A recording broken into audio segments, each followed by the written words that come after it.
President Zuga. I'm here. Vice President Jordan. Here. Director Wheeler. Here. Director Vella. Here. And Director Schmidt. Here. Okay, we have a quorum. Excellent. Join me in the pledge of allegiance. If I could ask, Lewis. Absolutely. Pledge allegiance. I pledge allegiance to the flag of the United States of America and to the republic for which it stands, one nation, under God, indivisible, with liberty and justice for all. Item number 2, public comment. I received none in writing. Good. Any changes to the consent? Okay, hearing none. Move on to item 4, sharing of MPWD's new recruitment video. All right. So in thinking about how, we're doing outreach for recruitment differently, and kind of experiences talking to candidates while we're going through the big push, we thought it would be a good idea and very helpful to develop a video that kind of shares who we are with potential candidates for, any position in the future. That kind of, talks about our strengths, sees folks from the district, what they like about working here, and kind of acknowledges some of the differences of working in a district versus, a city, which, people are more familiar with cities, and certainly, particularly with operators, that's kind of the pool we are trying to attract from. So we put together a short little, it's about 4-minute video. It's on our website already, and I will look away and be horribly embarrassed, but we thought we'd share it here. Ready?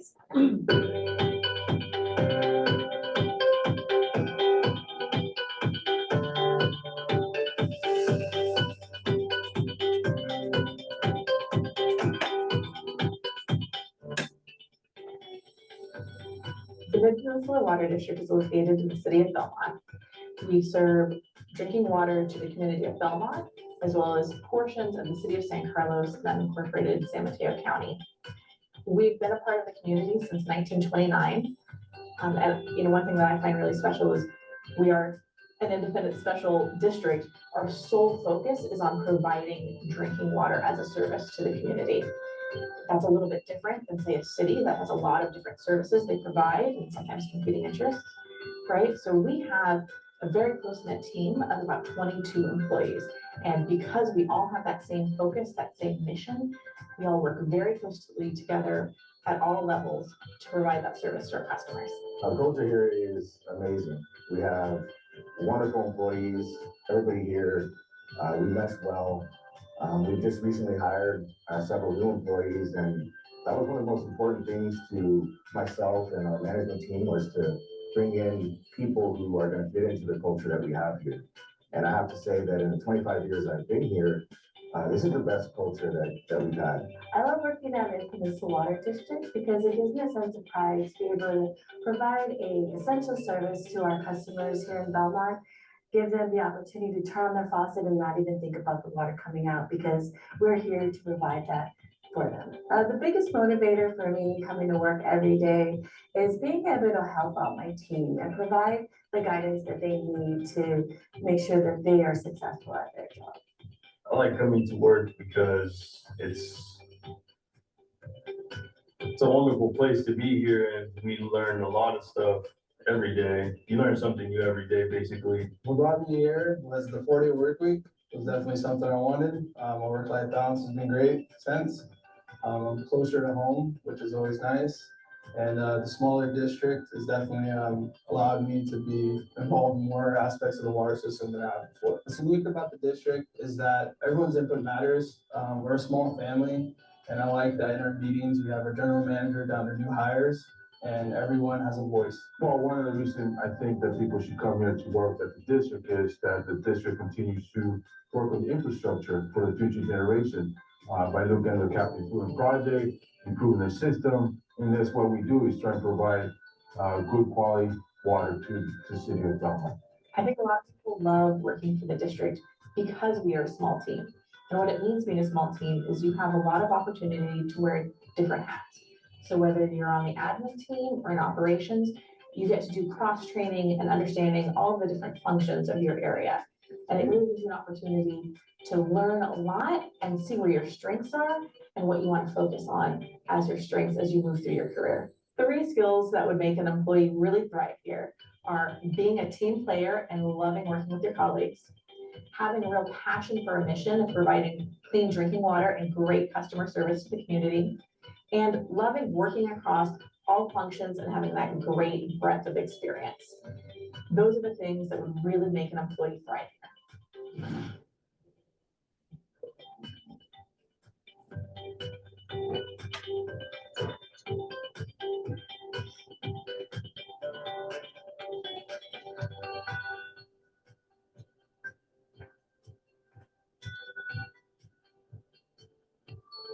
You need to come and check out the Mid-Peninsula Water District. It is a great place to work.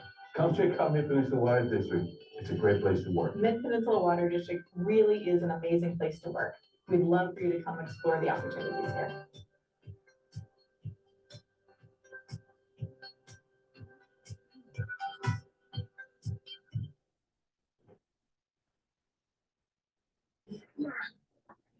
Cool. Yeah. I thought it was very well done. Now you get to know, keep track of who clicked on it, watch it to the end and get their name and contact information. No, we can count how many hits it got. Yeah, it's posted on YouTube and, yeah, but, so we had a great person, Michael Alcalay from Alcalay Communications, who came out and spent the day with us. And just like pushed everyone through it and, you know, nothing was scripted ahead of time, it was very awkward, but you know, it was just like, okay, he had a bunch of questions and just picked everyone's brain. So everything was organic, everything was them, it was their words. Yeah, so it was good. It was a good experience. We have to pay royalties on the music. No. And those everyone four notes. signed the waiver for having the footage in it, and all that, so, but yeah. Nice. So hopefully Well they'll done. carry us, you know, for the coming years and any recruitments we do. That should be a good introduction to this trip. Well, extra thanks to the team members who got themselves on video and were brave enough to be part of it. Yeah, Yeah. no one, myself included, was very excited and, you know, not our comfort zones, but, it was also very actually inexpensive to do, like $4,000. They fooled us. Yeah, it was- That's the only thing that matters is you can't tell it wasn't your. That's right, yeah, Yes. that's the good. Yeah, it didn't come across as unscripted at all. Yes. You know, I mean, it was professionally done. Who was? Very good. Cheap actors. Keep going. Well, they're getting paid a salary for their time, so, all right, excellent. Moving on to the consent agenda, item number 5. Any comments, questions, or motions? On the page 9, line 6 and line 7 are exactly the same. I was curious, are we getting 2 invoices on 1 check? I suspect that they ordered just the same number at different times, but when they came in, you know, the invoices came in within a few days of each other. type Yeah, thing. because we have a lot of checks. Yeah, for Which line this item was time. it? Sorry. it's the transmitters, the Aquametrics for Hmm. $5,100, 5173.24. Yeah. So we may have had 2 orders for the same number of units. or Yes. something. I Yeah. suspect so. I think so. What happens often with our meters, because there's a kind of a backlog and delay. Yeah. We'll order some and then it's like a 6-month, 4-month Ah. wait. We'll order some. So we probably had a couple of orders in that Yeah. were the same For the amount. same right? number of But I transmitters. didn't double check, but I'm fairly certain.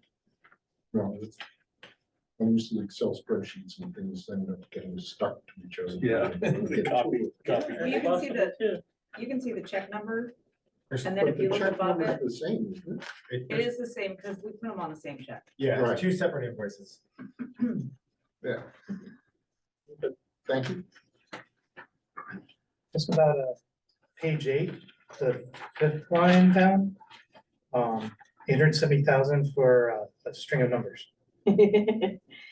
Yes, so that is to our contractor for the OCR work.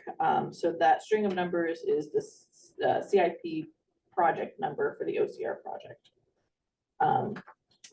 And this is, yeah, it was one of the progress payments. We should have probably, and I'll coded it more like the 1, 2 above, so whichever progress payment number it was, and I put that. Okay. We've had 6 progress payments. So Yeah, 6 progress payments. probably yeah, was number 5. Right. And so now we've exhausted the certificates of participation. So we're taking it out of our capital reserve. That's why it's showing up here in the expense register. In the past, you wouldn't have seen it other than, the report that, they submitted progress payment number 5 or whatever, but it was paid through the certificates of participation. Okay. And the report on those progress payments is attached to Judith's district engineer report. Yeah.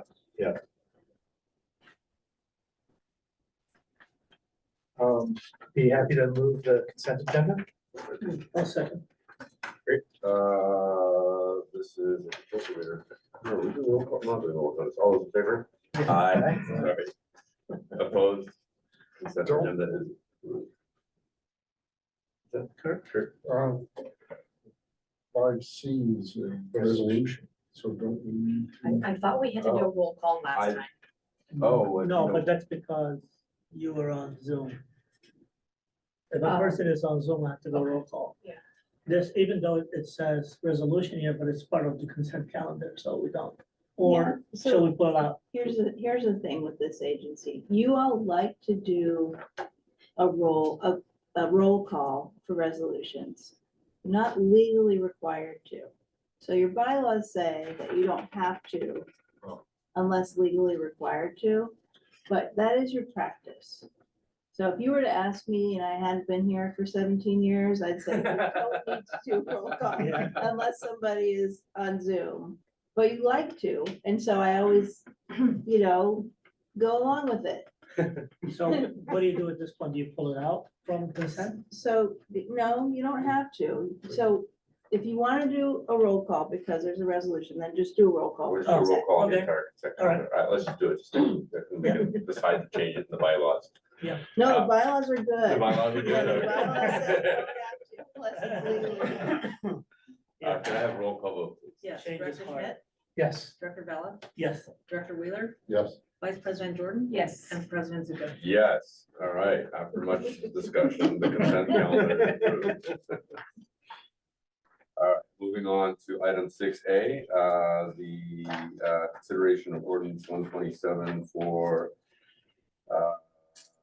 rates, proposition 218 protest hearing. You want anything before I open the hearing or you ready? No, Okay, we'll go ahead and open the public hearing now.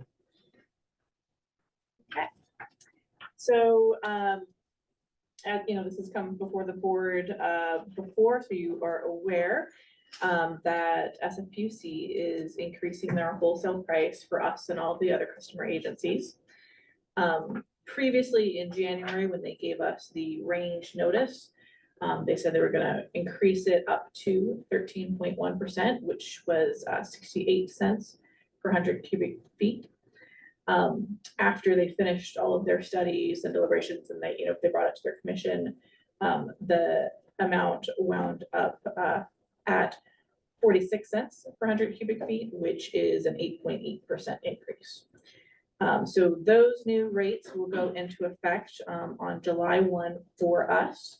And as we did previously present, a 9% increase on our biggest expense certainly has a very significant impact on our budget.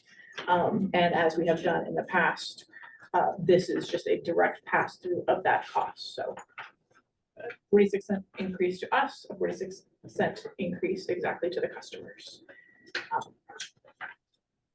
So that's the presentation on the revenue requirements.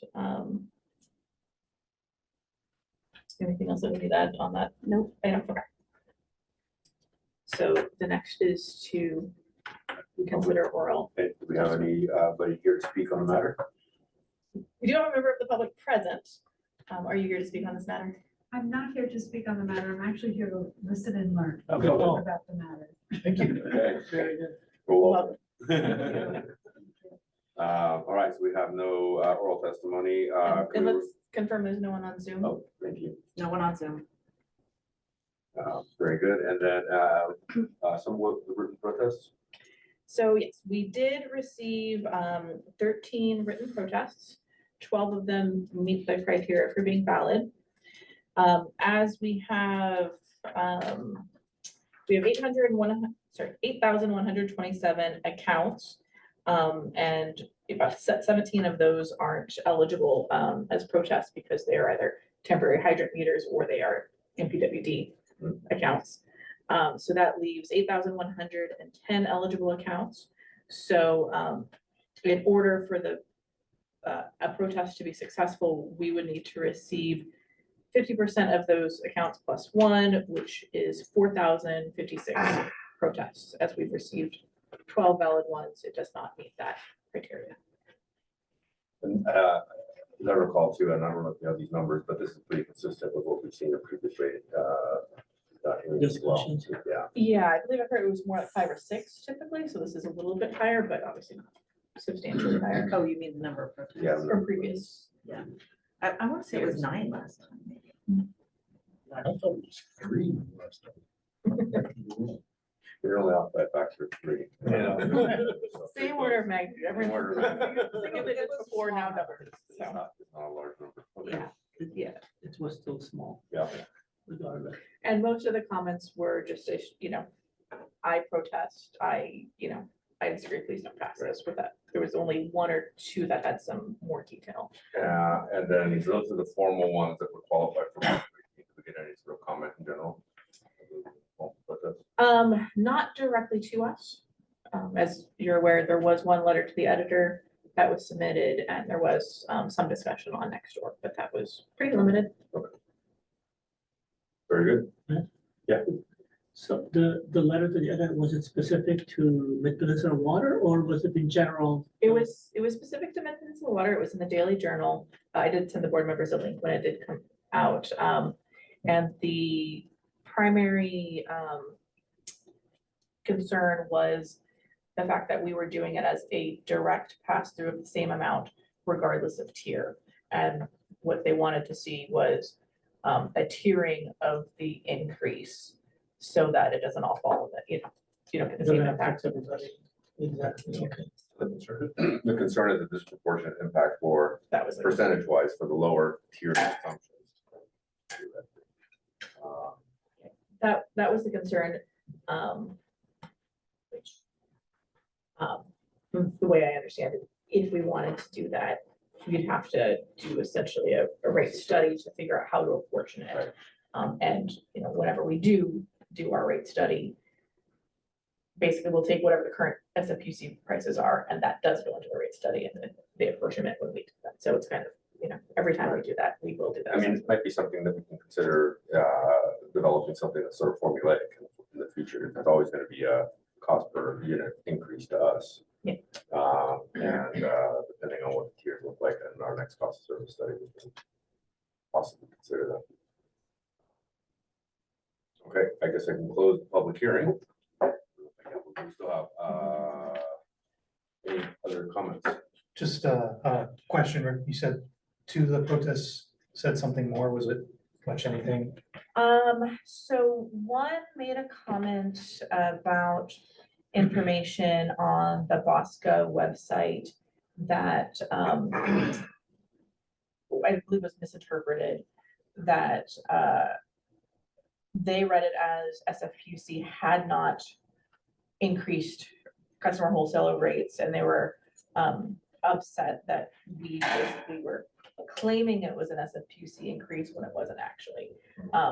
The chart that was on the Bosco website wasn't fully up to date, so when I Probably I last looked at summer it, when they were projecting. so I did reach out to Bosco immediately and asked like, hey, could you update this and make it transparent? And then when we had our FAQ or FAQ on our website, we did put the full information there just to make it transparent. The other one, the comments had to do with person being on fixed income and as well as already conserving.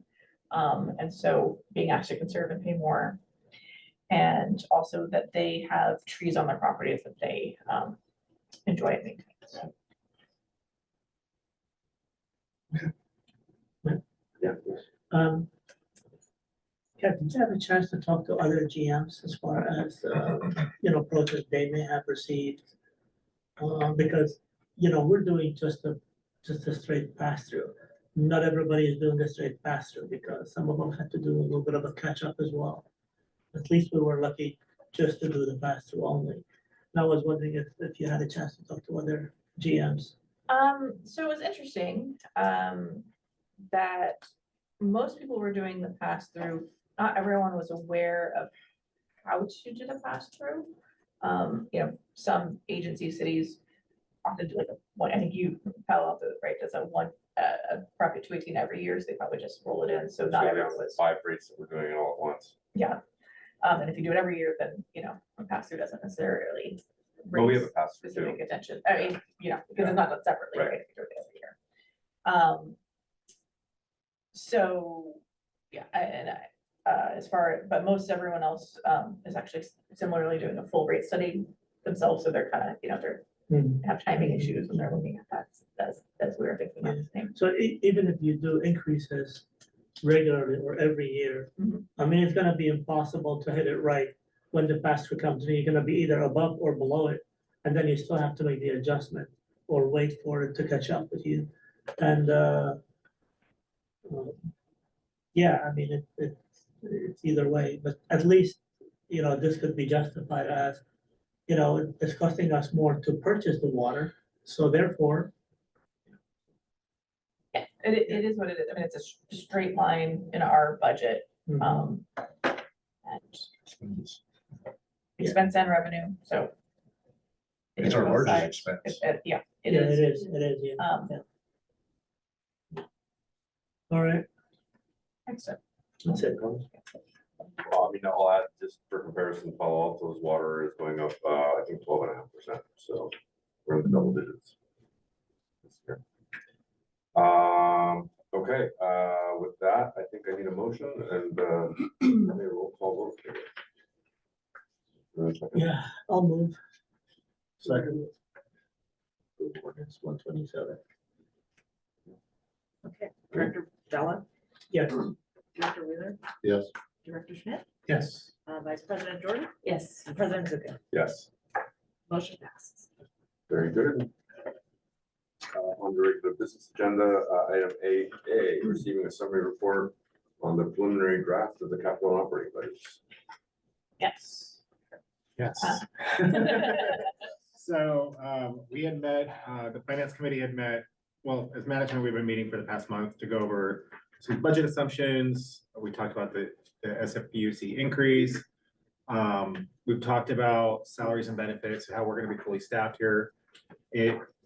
For the new fiscal year, for the full year. So we were working through that, and then we met on the 19th of May with the finance committee, so last week.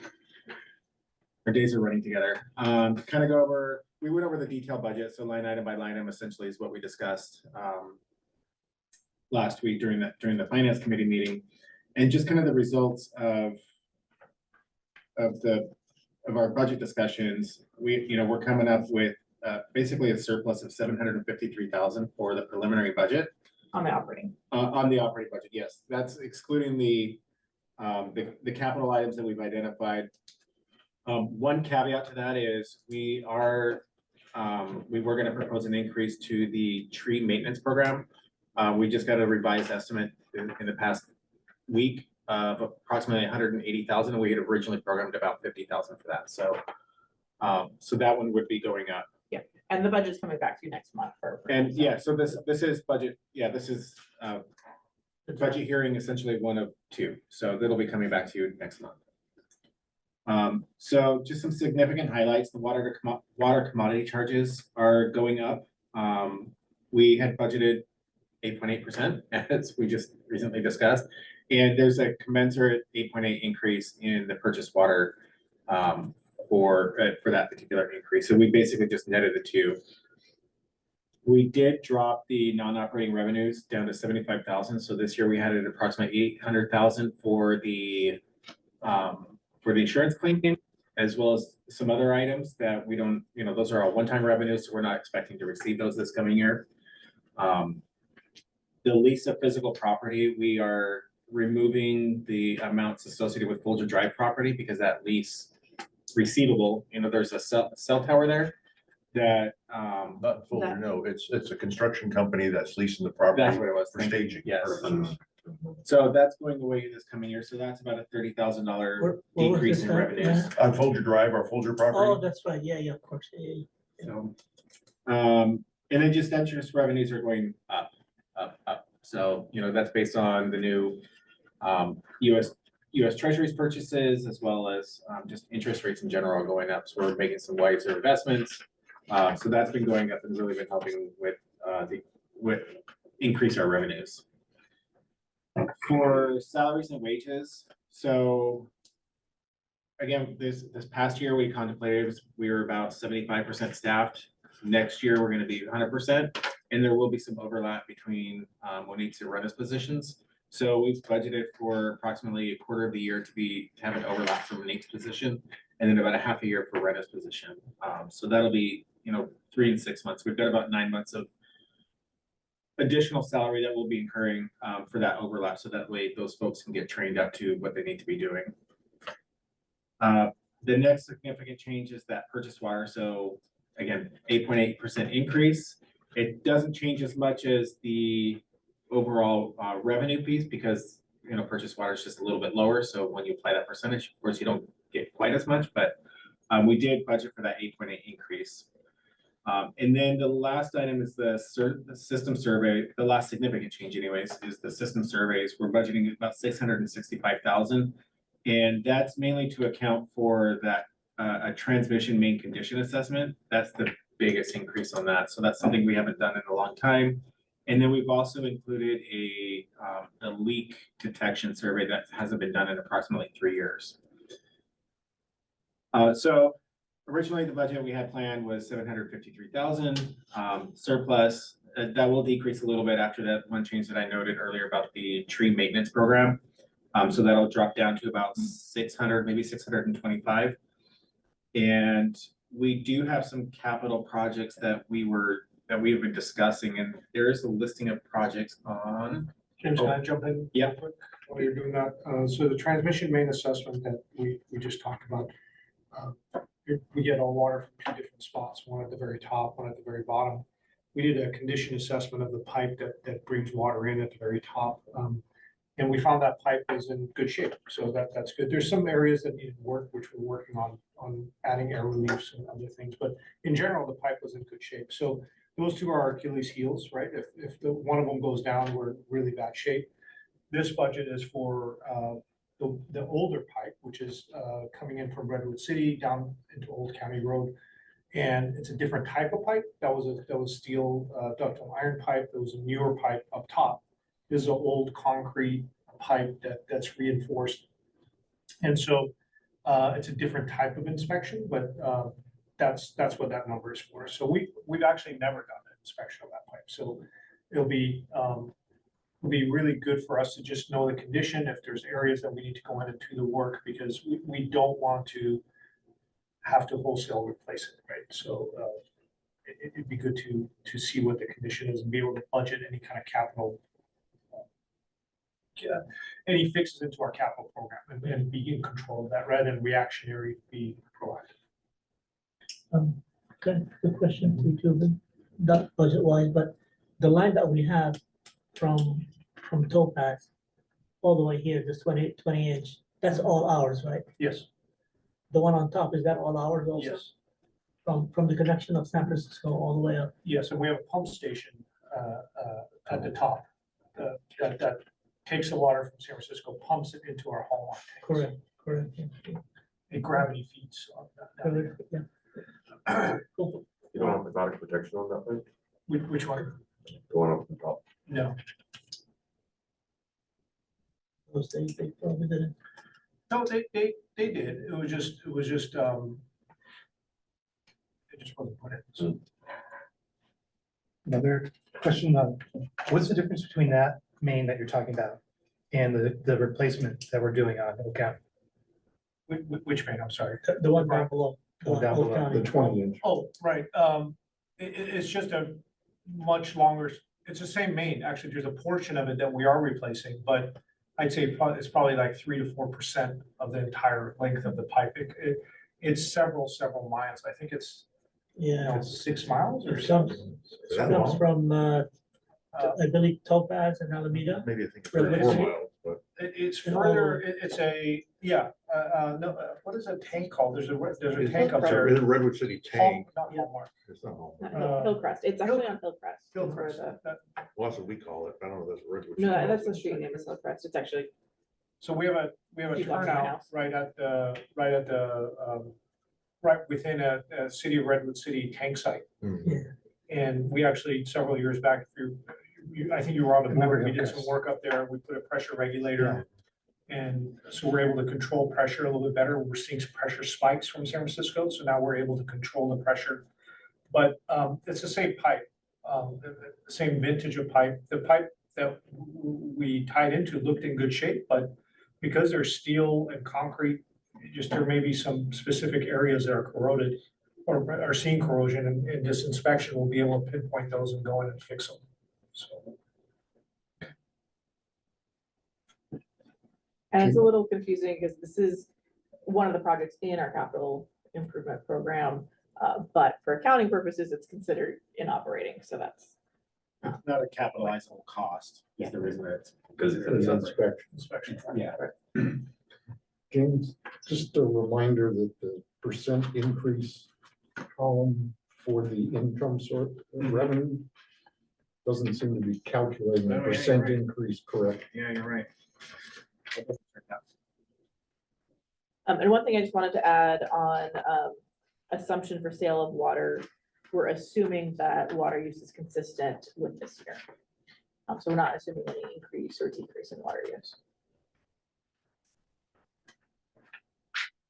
And how does that compare to what we've done?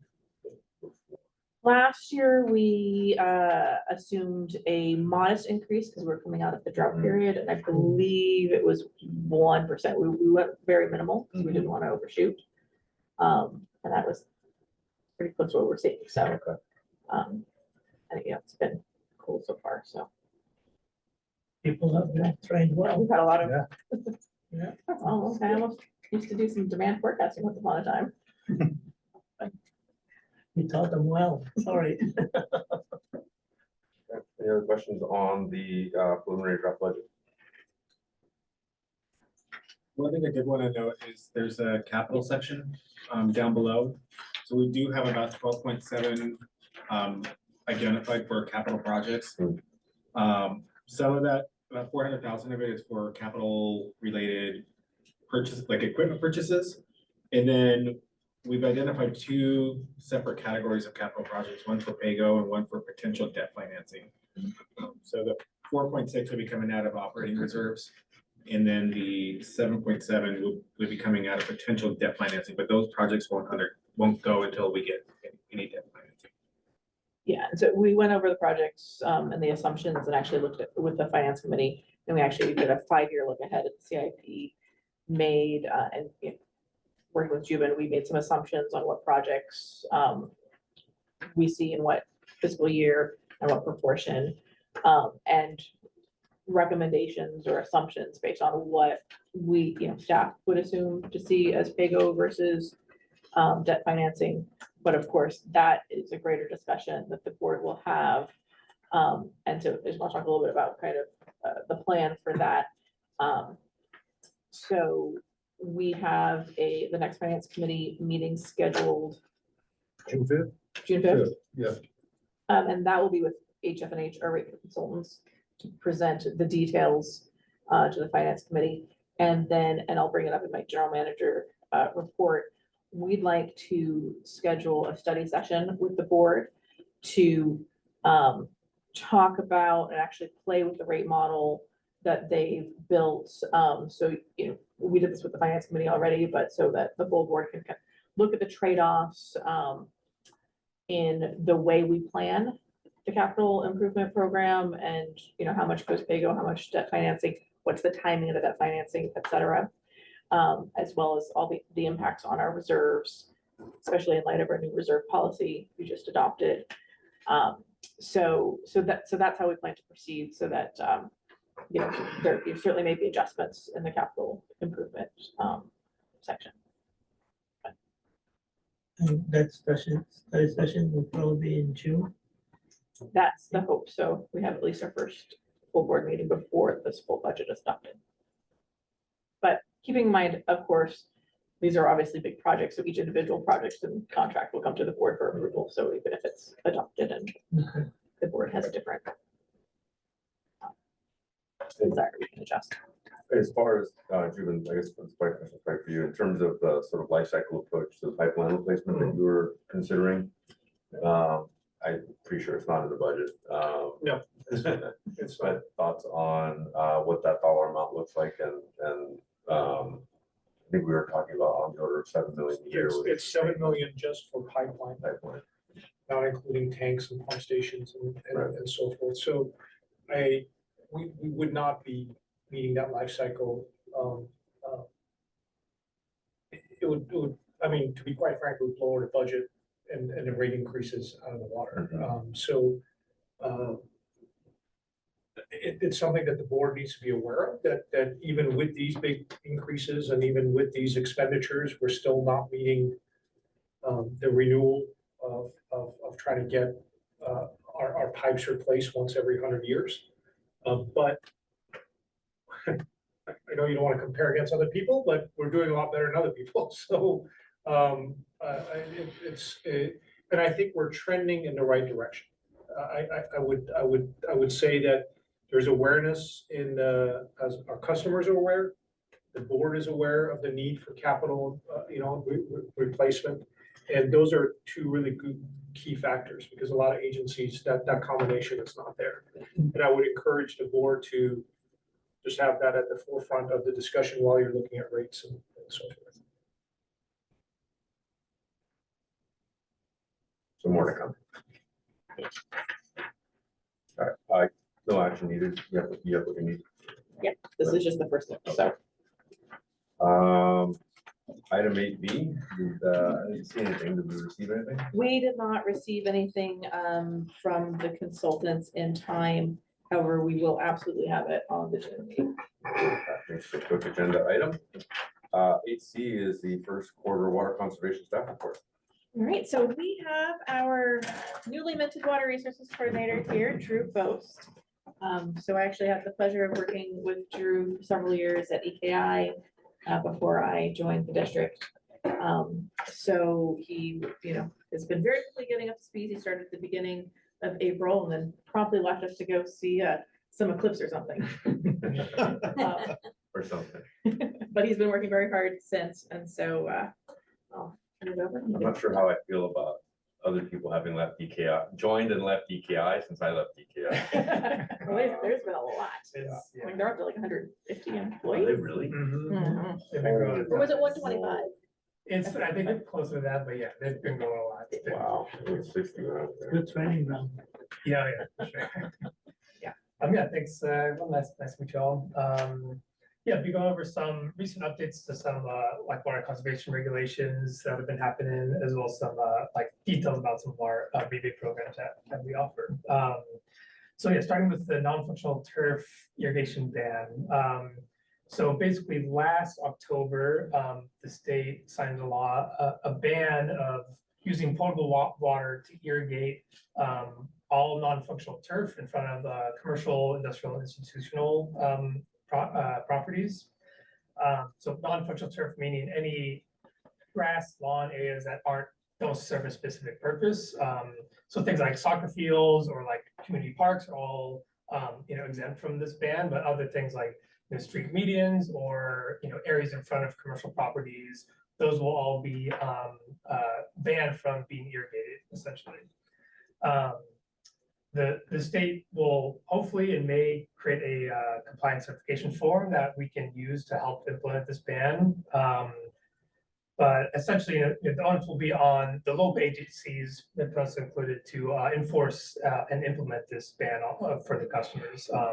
So may require revising or writing new ordinances to help implement the ban.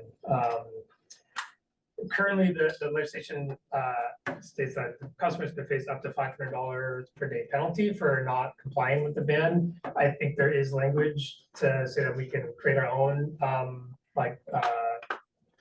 penalties if we wanted to modify that. And there was another conservation regulation that making conservation count for in real life that also had some timeline for this ban, but that's since been removed. So this is the current as it stands timeline for this enforcement. As you see in the table, starting in 2027, beginning of 2027, local government agencies will be forced to comply. So that's city property as well as water district properties, that sort of thing. And starting 2028 is when the commercial and industrial properties will have to comply with the ban. And there's some other uses like homeowners associations will start in 2029. Yes.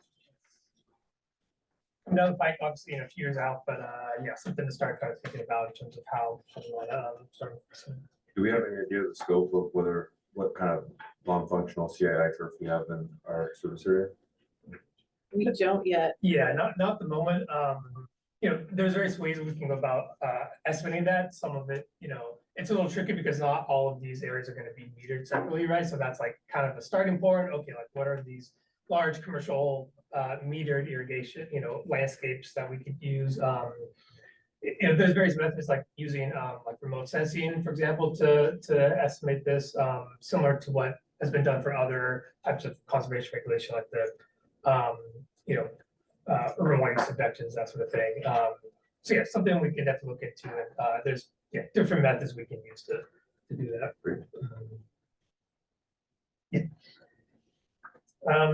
Okay, moving on to the annual water supply demand assessments. Essentially, this another basically conservation legislation started in 2018. It's essentially a look at like a year look ahead in terms of the supply and demand conditions for the district. It's essentially a way for the state to be notified if certain water agencies are facing any water shortages in the coming year or expecting any droughts, that sort of thing. This, I believe, is the second round of offices that have come through. This new one will be due in July 1st of this year. Technically, no changes have occurred to the legislation or the requirements. So it'll be pretty much the same process as last year.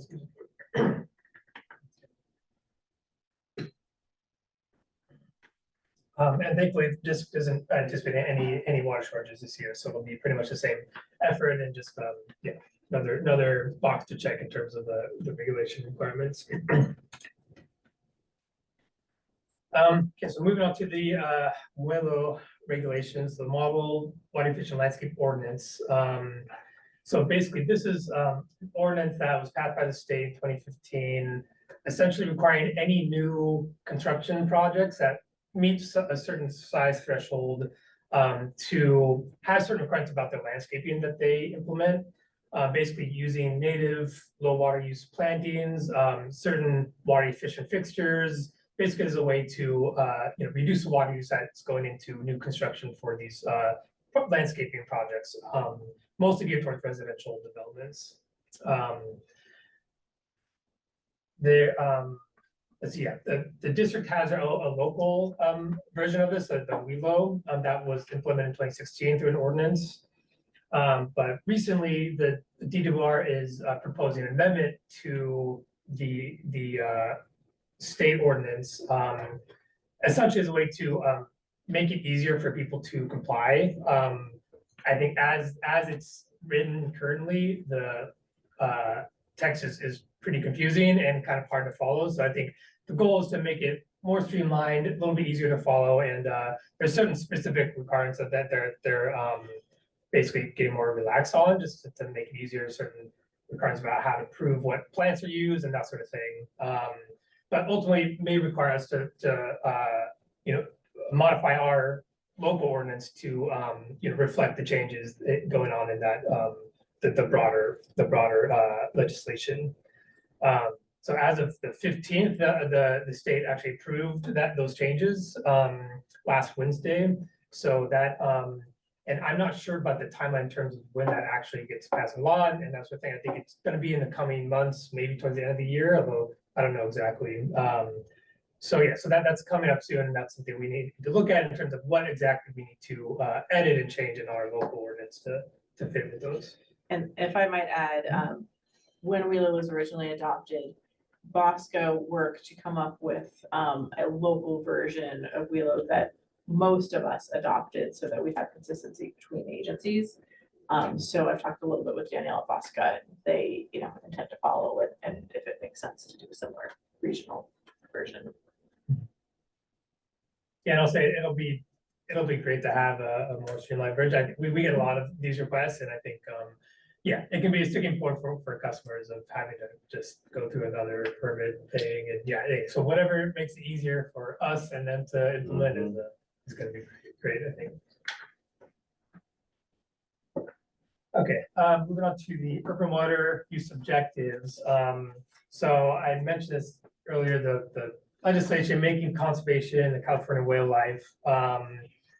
Basically, it's a pretty broad sweeping conservation legislation in the state that essentially requires all urban water suppliers to track and report on their water use and essentially meet certain objectives and standards in terms of their water use to make sure that they're using water efficiently. The objectives are made up of basically 4 different standards, including indoor and outdoor residential use, commercial, outdoor irrigation use, and then water loss. So these are all these standards that make up the overall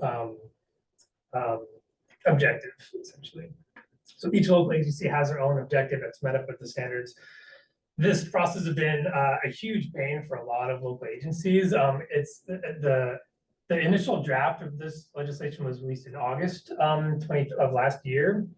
It still hasn't been finalized, even though we were required last year to start reporting on our objectives. So it's been pretty frustrating for local agencies to have to report on something that isn't even finalized yet by the state. There's been a lot of question marks and uncertainty in terms of how a lot of agencies are going to meet these objectives.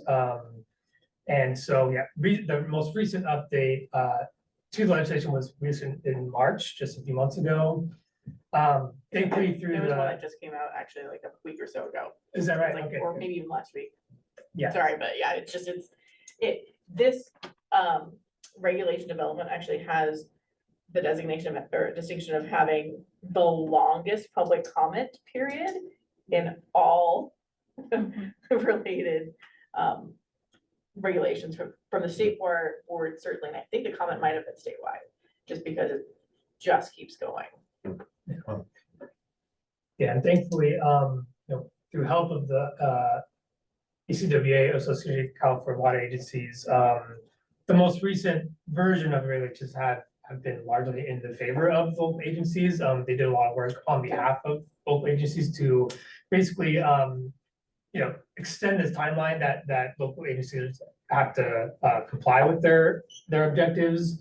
And they also enabled some other alternative pathways that others can comply if they were having trouble meeting the objectives.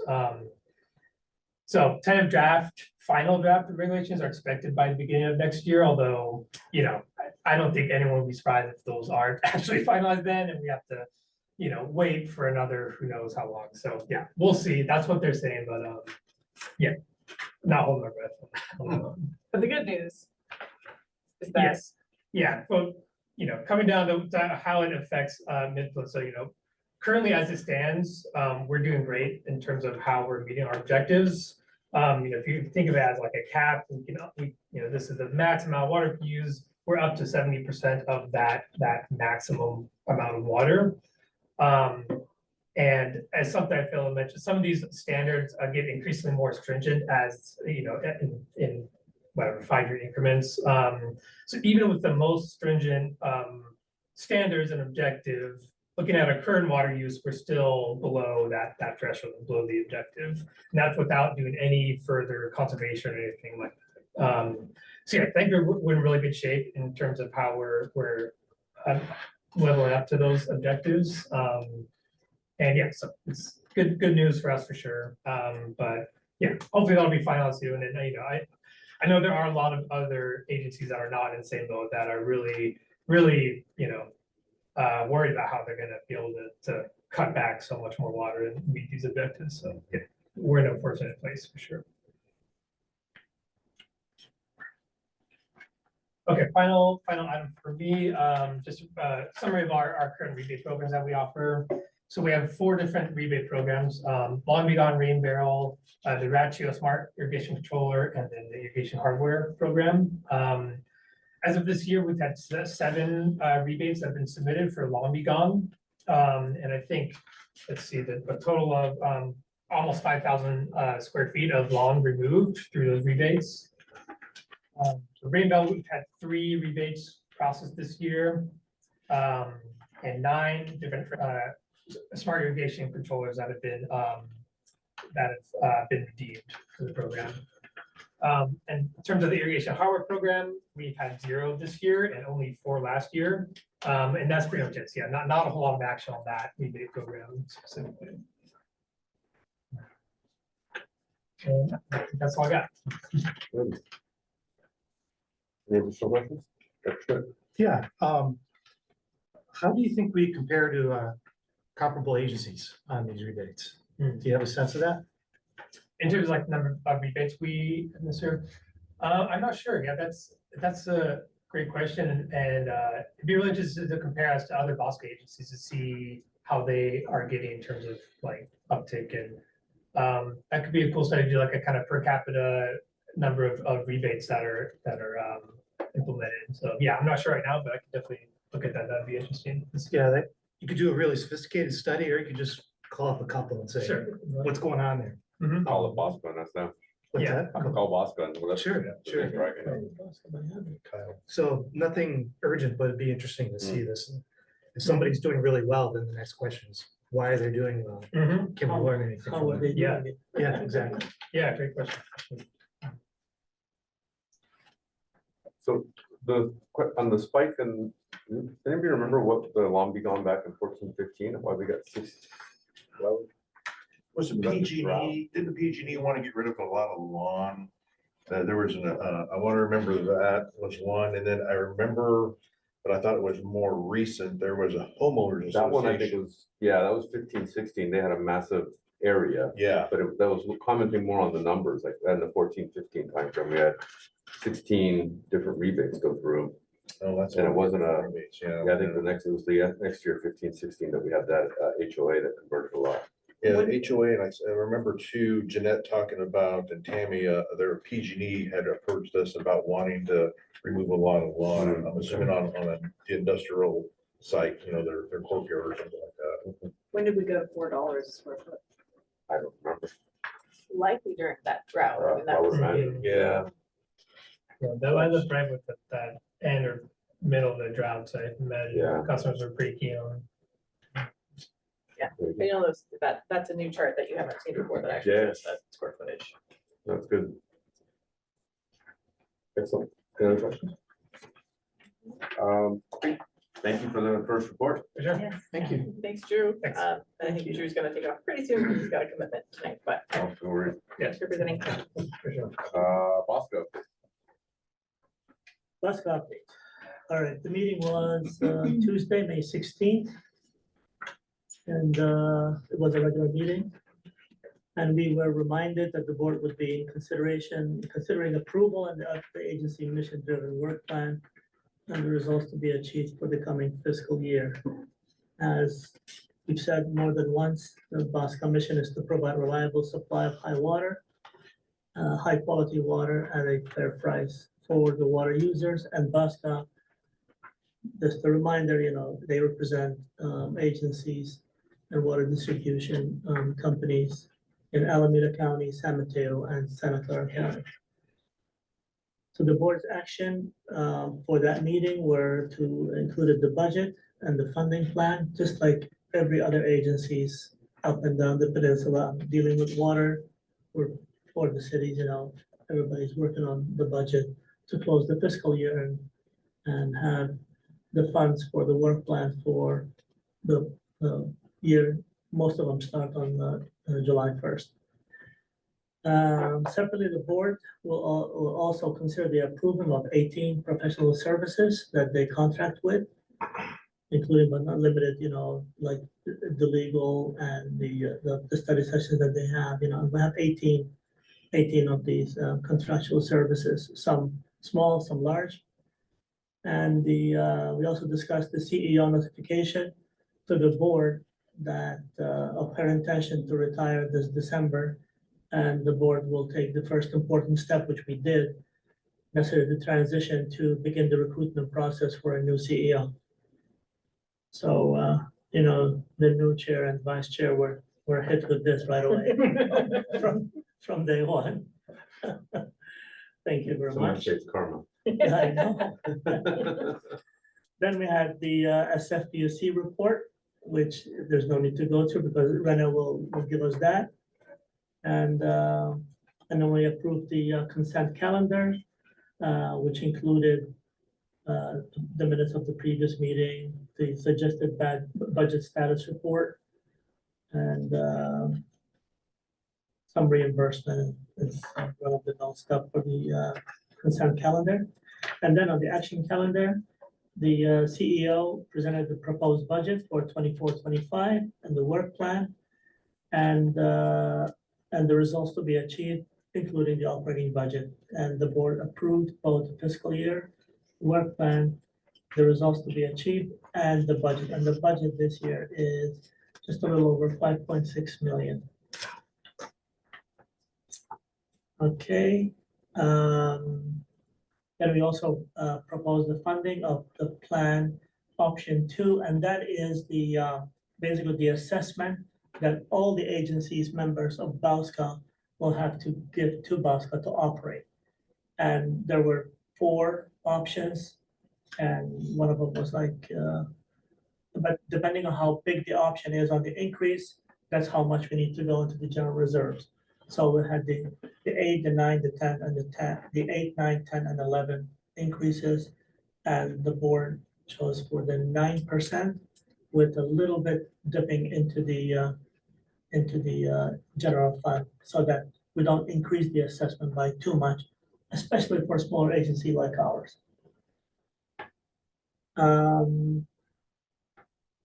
Then we had the report on the tier 2, and I'm sure our GM will probably talk a little bit about that.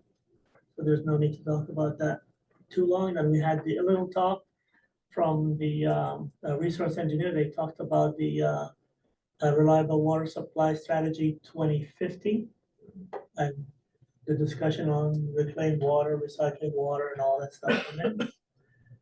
And the board then authorized the CEO of the general manager to negotiate and execute an agreement with the executive recruitment firm in accordance with the agency's procurement policy and an approval with the legal counsel. So that we started, I am also on an ad hoc committee, and we met yesterday, so we can send the RFP out for the recruitment firms, and then the whole process starts, as I'm sure most of you have been involved with.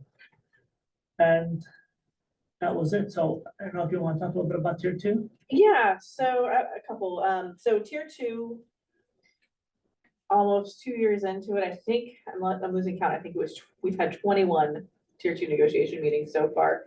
We've moved from half day to full day negotiation meetings. That's just to wear you down. It's working.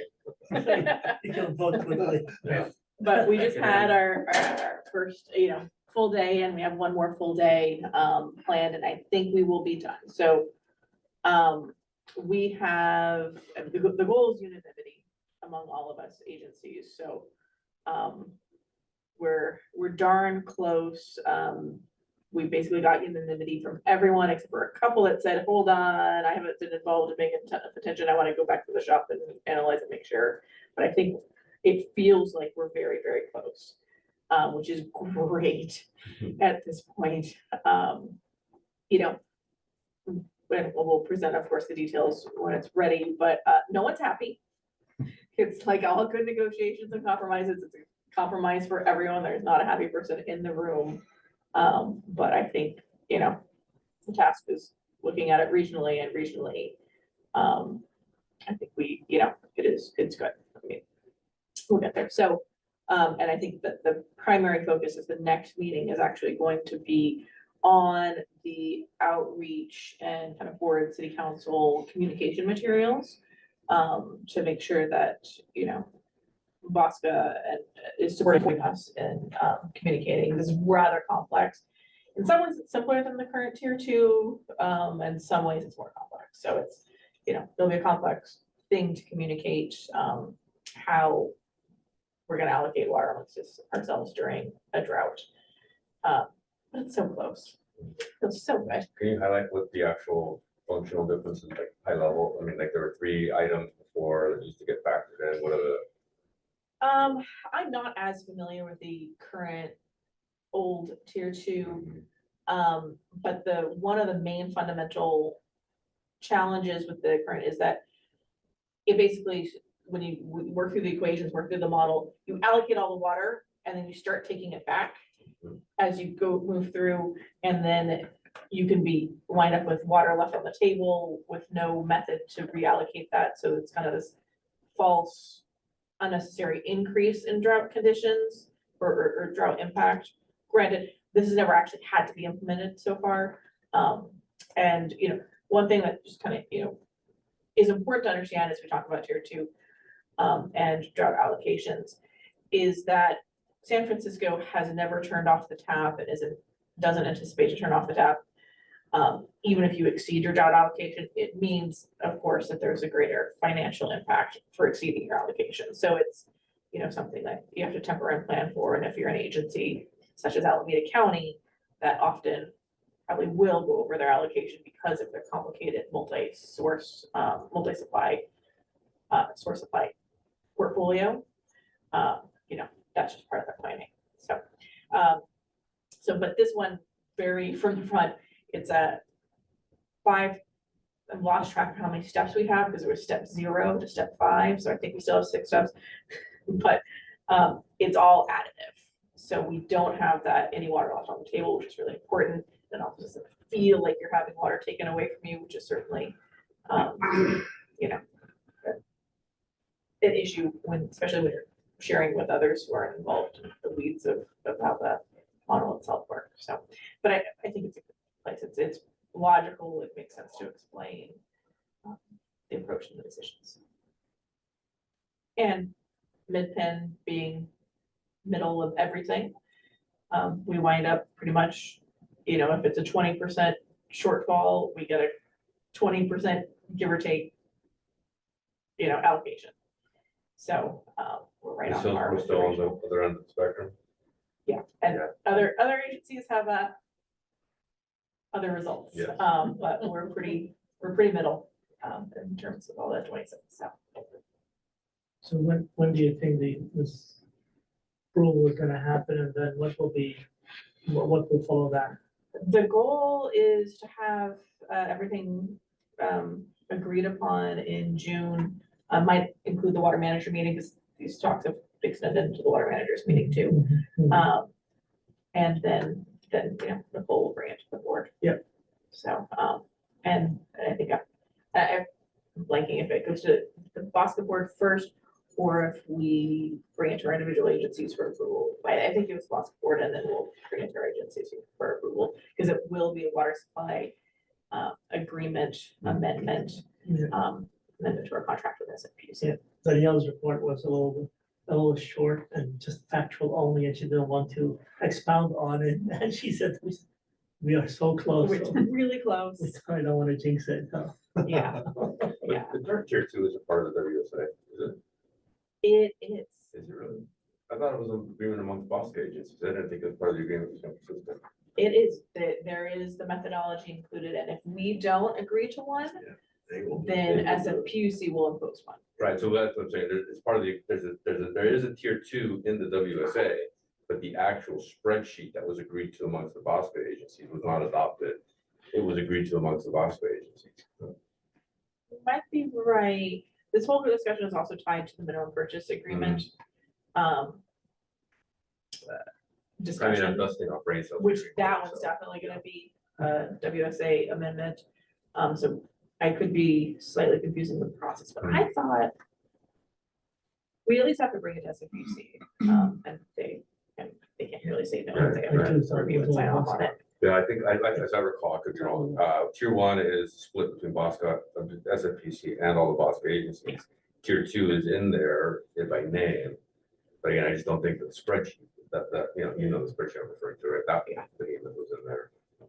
It's And like a so small maybe they're gonna spreadsheet. go back and adopt this as part of it, to make it more formal. I think the other one, I don't even know what the agreement was. Yeah. Okay, actually, was that a question for you, for the recruitment? Is there a contingency plan if between an RFP and an actual recruitment, there's 6 months left in the year? 7, technically, I guess, is there a contingency plan for CEO?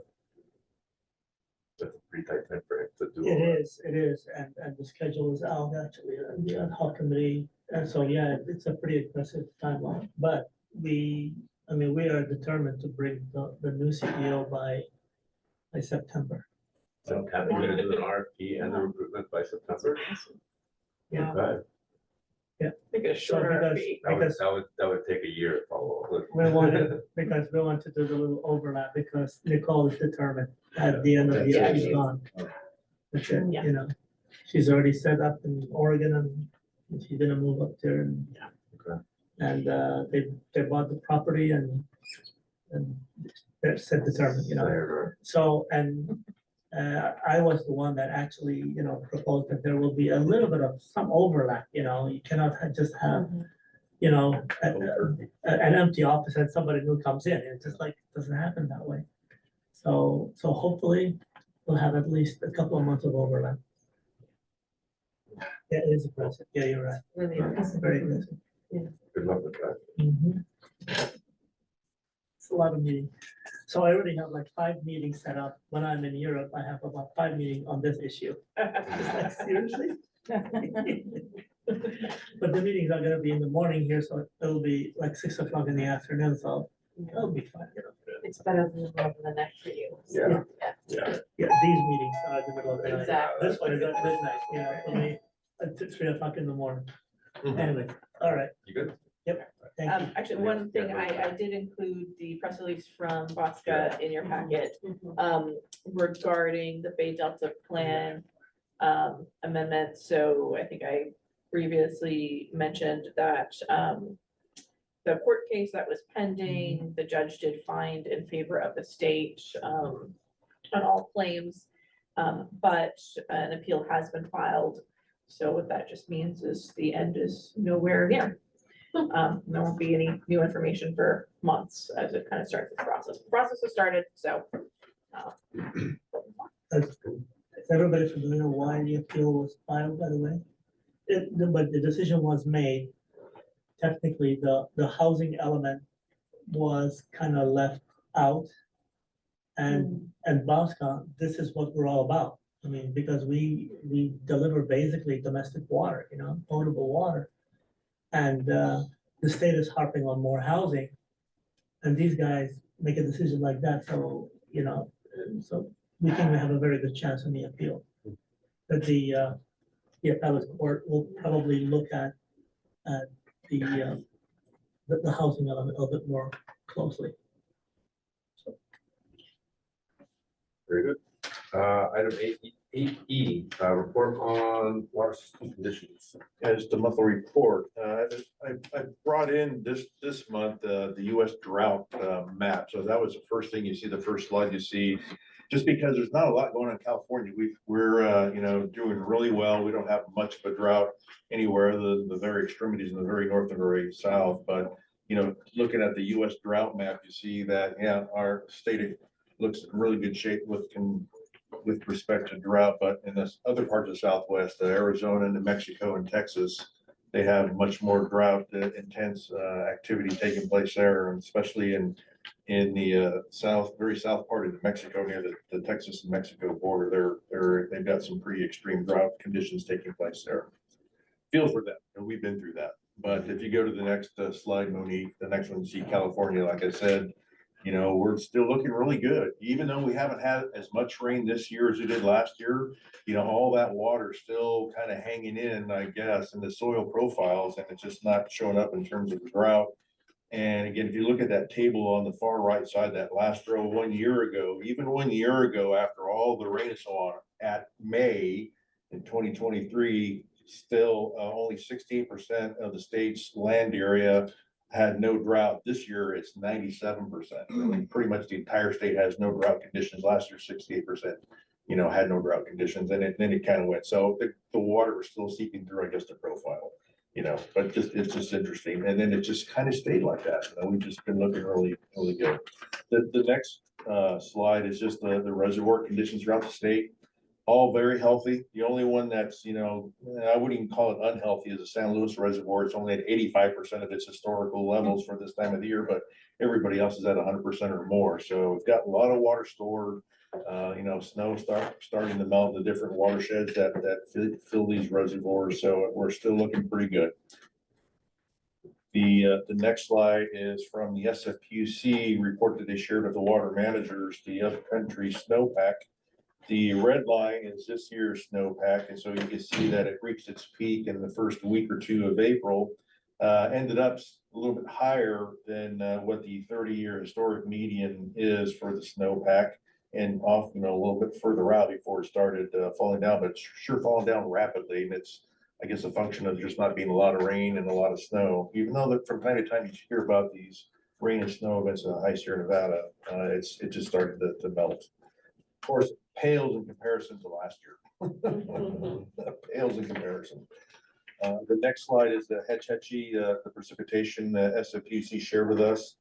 It looks like for this year, the red line, the precipitation has probably reached its peak, and it's just going to flatten out. Might be a little bit here and there through the summer months, but not much. And so now it looks like it's just going to fall below the historic median, and of course, well below the very wet years of 2023 and 1983, but better than 2015. The next slide is just some precipitation information that I've been sharing with the board. If you take a look at the first couple columns, talking about rainfall from July 1 through May 5th, and comparing that with the normal rainfall, the next column over, for the same time period, year type thing. Most of the areas that I've been sharing have, more rain than normal. Just a couple spots. Oakland is 91% of normal compared to San Francisco downtown, 116%, or look at LAX down towards the bottom, 186%. And again, I think that's just a leftover from that tropical storm Hillary they had last fall. It just dumped a lot of water in the Southern California area, and it just kind of helped carry that normal percentage over into the middle of the rain season now. Looking at the precipitation in SFPUC's upcountry stations, right now the amount of rain that's fallen up there is pretty much where it typically is. Actually, yeah, current year total 12 million. So it's pretty much right where it would be for the entire water year. So maybe a little bit ahead, though. We're not going to probably see much rain these next few months. The next slide is the Bay Area from the SFPUC, and as you can see here, we're already at 28.5 inches. Where a typical year we're about 23 and 4/10, so we're about 5 inches already ahead of what the total year is. So Bay Area got some really good rain, and you can see in January, February, March, and then the other months are right around where it typically would have landed. But just again, overall, pales in comparison to what we had last year. And then these next three slides are just, I was reading a story and it caught my attention. It took me to some websites. These are from the federal government, and it takes a look at seasonal precipitation and what it looks like. You typically share one that the SFPU gets from NOAA, and this one's, I don't think NOAA's kind of involved, but it's just a different look at it. So what it's showing is whether, or the probability of precipitation in regions of the United States, whether it's going to be an equal chance of being a wet or a dry, or above or below type thing. So California looks like we have equal chances of having probably typical precipitation, Whereas, again, you look at that part of New Mexico and Texas, it looks like theirs is gonna be below, and they're already in a drought situation, so it's gonna only exacerbate the drought situation for them, more than likely. And then the next slide is all about seasonal temperature outlook. Kind of the same thing. You know, they've got different colors depending on whether you're gonna be above the temperature for your region or below it. And it looks like throughout the US, you're either gonna have equal chances of having, you know, normal temperatures, or you're gonna be slightly above. And again, picking on that part of New Mexico and Texas, it looks like their temperatures are gonna be above normal, which is not good. And just, again, if you've been following some of the weather stuff here recently, you've been hearing the really high heat indexes in the southern part of Texas, which it kind of falls along with this map is showing that they're gonna be above normal. So you kind of feel for people down there. And then the last one, I thought this was interesting, is all about wildland fire potential. And basically this one, again, I'm not that familiar with it, but it just, you know, they got 3 different colors: red, green, and white. White is normal, green is below normal, meaning a below normal chance of wildfire, and then the red above normal for wildfire. So again, California, more than likely because of you know, lack of any kind of drought, we're not that dry. We don't have a higher significant wildfire potential this fire than we might normally see. I imagine if we would have saw this map a few years ago, we probably would have saw a lot more red in California. You know, but here the red is showing up in that part of New Mexico and Texas where there's a lot of drought and a lot of high temperatures. Look at Hawaii. Yeah, look at Hawaii. Yeah. So think about the big fire they had last year, right? That burned that community. And then the next page is about the system's regional water system storage conditions. On May 2nd, 2024, again, 93 overall, 93.3% full. Comparing this month's water storage with last month's, there was an increase of about 41,500 acre feet of water. Comparing it to last year on May 1st, 2023, last year we were at 84%, so we're about 10% more water stored. And then comparing that with 2022, when we were at 74%, so we have about 20% more water stored in the regional facilities than we did in May of 2022. So again, we're looking pretty good going into the big part of our water year, right? The summer months in California and the Bay Area also. The next slide that San Francisco shared has to do with the total deliveries into the water system. The green line is calendar year 2024. So you can see the green line is kind of hitting in there where it's intersecting with both the 2015 and the 5-year average. It's a little bit ahead of 2023 last year.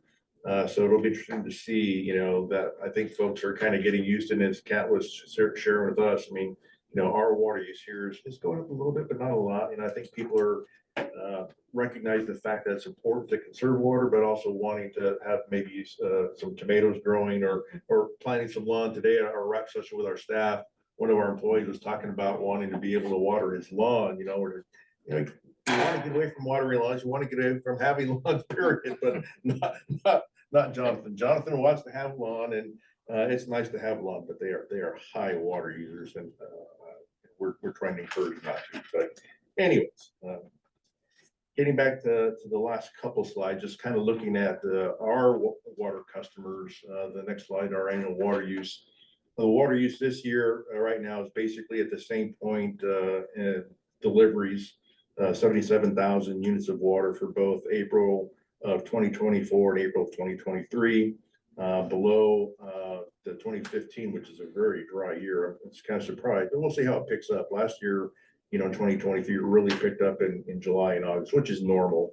But again, when you compare it to 2013, which is the last really high use year, we're well below that water use. And then the last is just that cumulative line graph that I just shared. So right now at this point, we're below our 5-year average by about 12%, 12-15%. So anyways, regionally, we're looking good. I think it's going to be good for us. And as I think Drew was mentioning too, you know, there's no look or any talk about any kind of water conservation in the region here because things are just looking rosy right now. But you want to be ready for next year, right? That's what you got to be thinking about. Any questions or any thoughts? Thanks, Shannon. Okay, 90 minutes. Reports. General manager. Right, shall we start by pulling out our calendars and looking to schedule the study session for rates and CIP plan? So finance committee meeting is on Wednesday the 5th. So if we look at the next week, not Monday, because that's the full day tier 2 fund. Not coming Not up. next week, you mean the 10th. The week after, yeah. So the week of the 10th. Does that Thursday work for anyone, for everyone? You want to AWWA? Yes. Then the following week, which is the week before the regular board meeting. The Any week of the good week, 13th? good, yeah, the week of the 17th. If we look at Thursday, knowing that our meetings are typically on Thursday, does that work for folks? Works for me. The 20th. You gotta be here too, James. I could probably, yeah, I'm flying back from Nashville that day, but I could probably, depends on what time. So if I take a later flight, I can, if we have a meeting in the morning. It would be an evening meeting, right? It would So it'd be be 6 evening PM meeting? is what we normally do for special Okay. meetings, and we could also go crazy and do it on the weekend.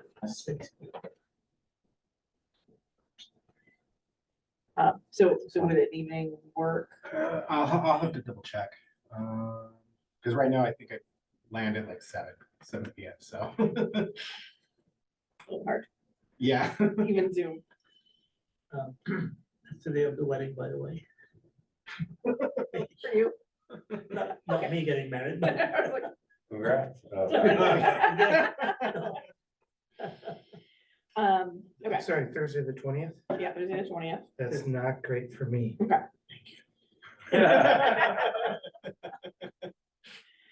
Okay, so. 3 of us, all right.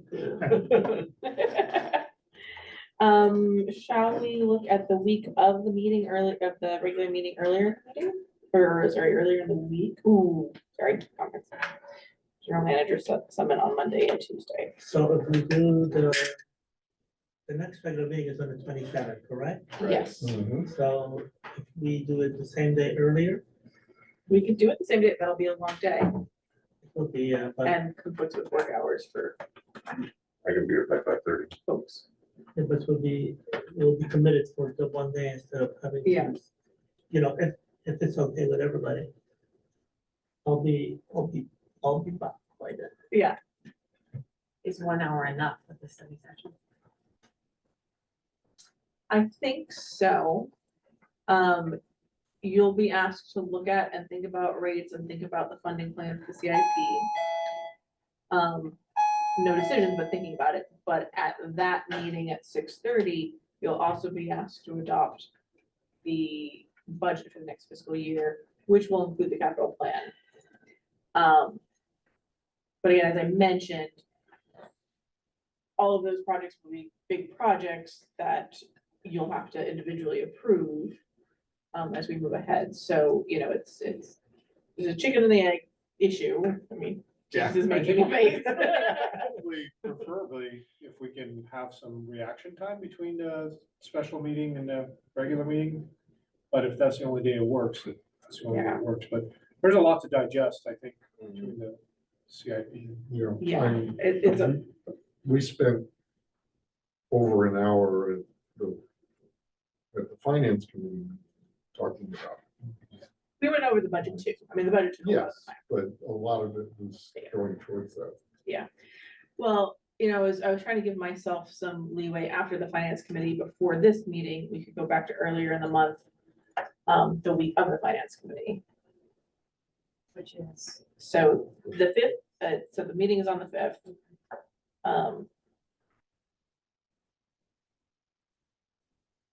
So that's Wednesday. So that Thursday, the 6th would work on my end. Sorry. Oh, boy. That'll be an evening meeting or a morning meeting? Unless the board's willing to meet during the day or weekend, to open that option. Do Thursday the sixth at 6:30. I could possibly make that work. I'll just move my flight to the morning. You can. Yeah. And you can do Zoom if you're remote, I mean, Yeah, I'll have to do Zoom. that work. I'll be, New Brunswick, but I can zoom in, so. So, okay, so that is June 6th at 6:30. We'll hold a special meeting with just over a day after the finance committee meeting, so that's all right, that will work. I'm on vacation that week, but I'll see if I can get a colleague to. Get us out of trouble. Yeah. Just jail. I hope I have a good connection. I'll be in Italy. That's late. In the middle of the It's true. night. Those, exactly, you know, those are the 4 days I'm gonna be in Italy, that's it.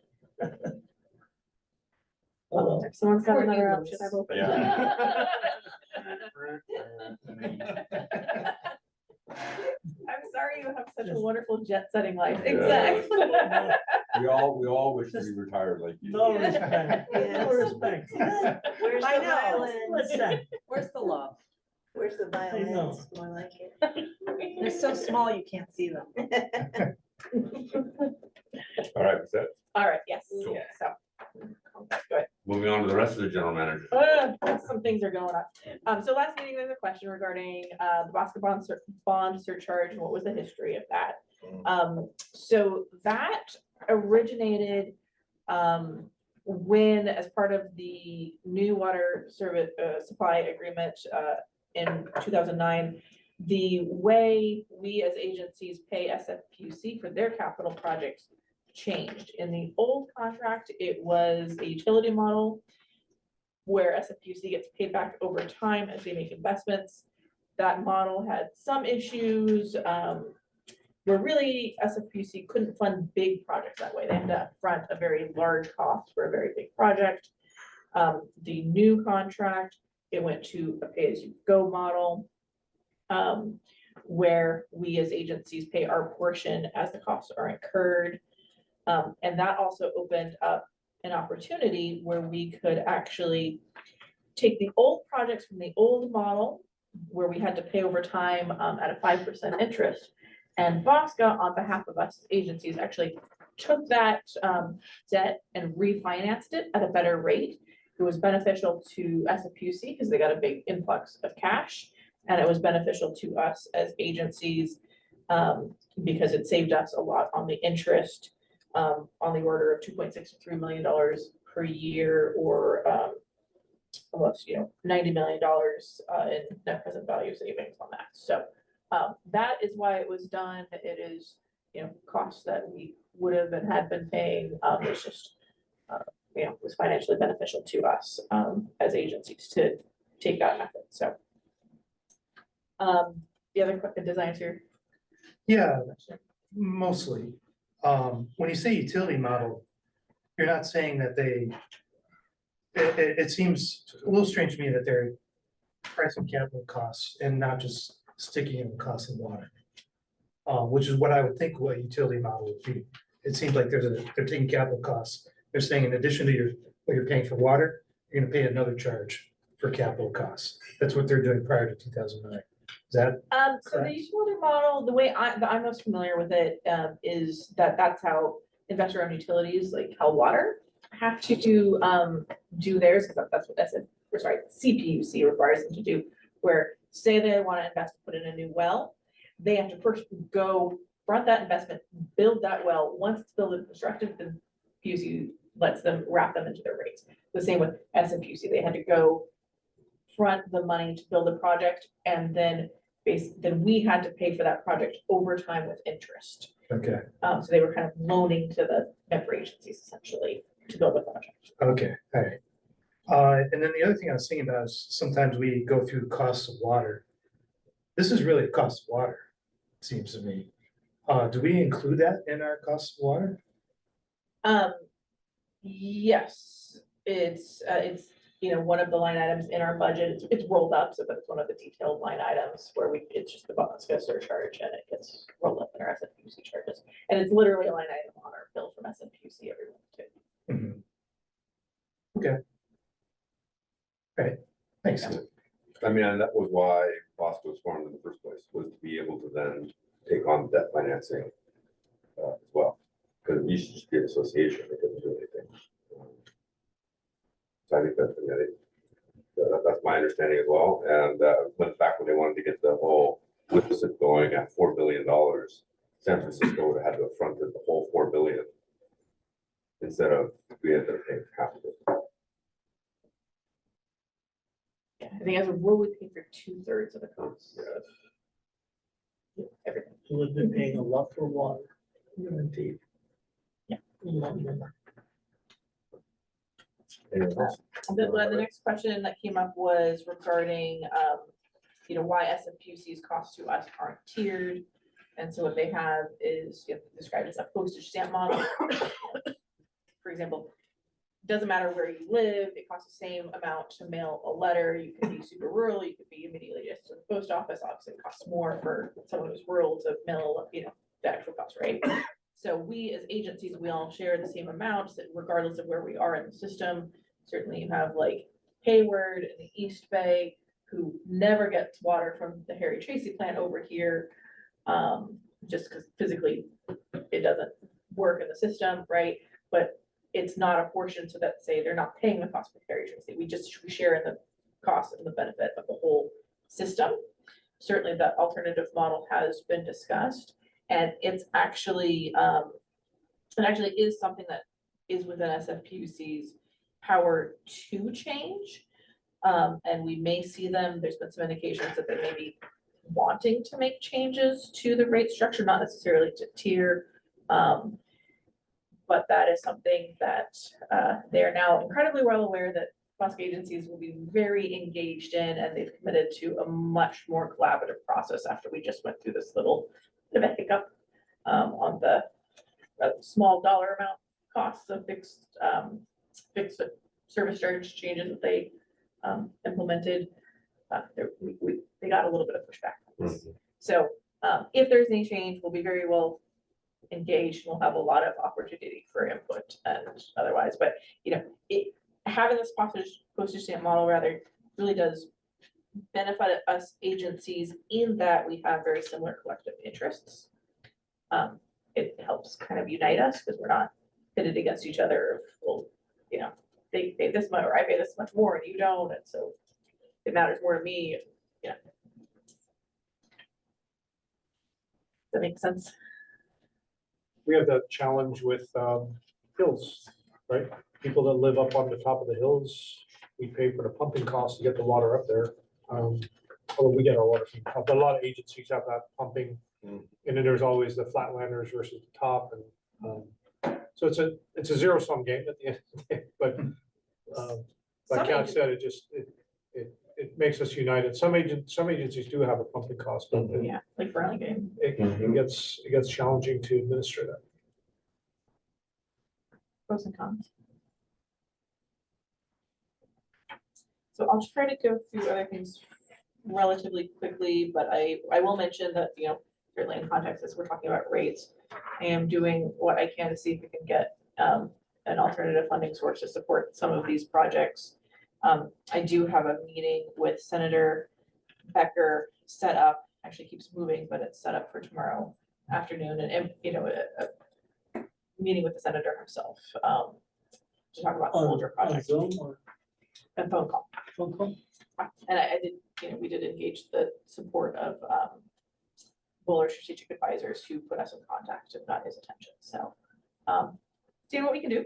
Yeah, absolutely. He has been successful in finding some funds for other projects in our area. So we're hoping it's not, keeps out the opportunity. I also met with Supervisor Corzo at an event on Sunday and was able to have a good conversation with her and get her attention. So we are to set up a one-on-one meeting in the near future so that she could be fully aware of our needs.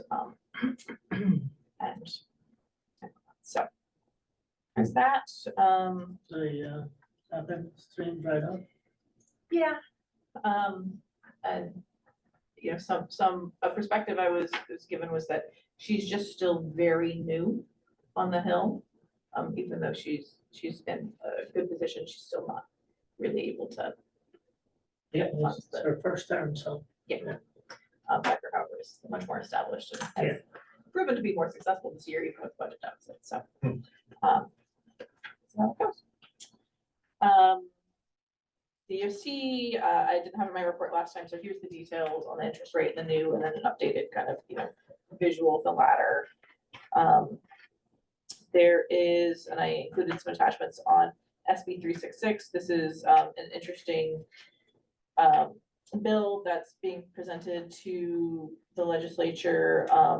And actually, one of the main supporters, kind of the water district side is Paul Helliker, who had a brief stint actually as the interim GM for this district in 2012.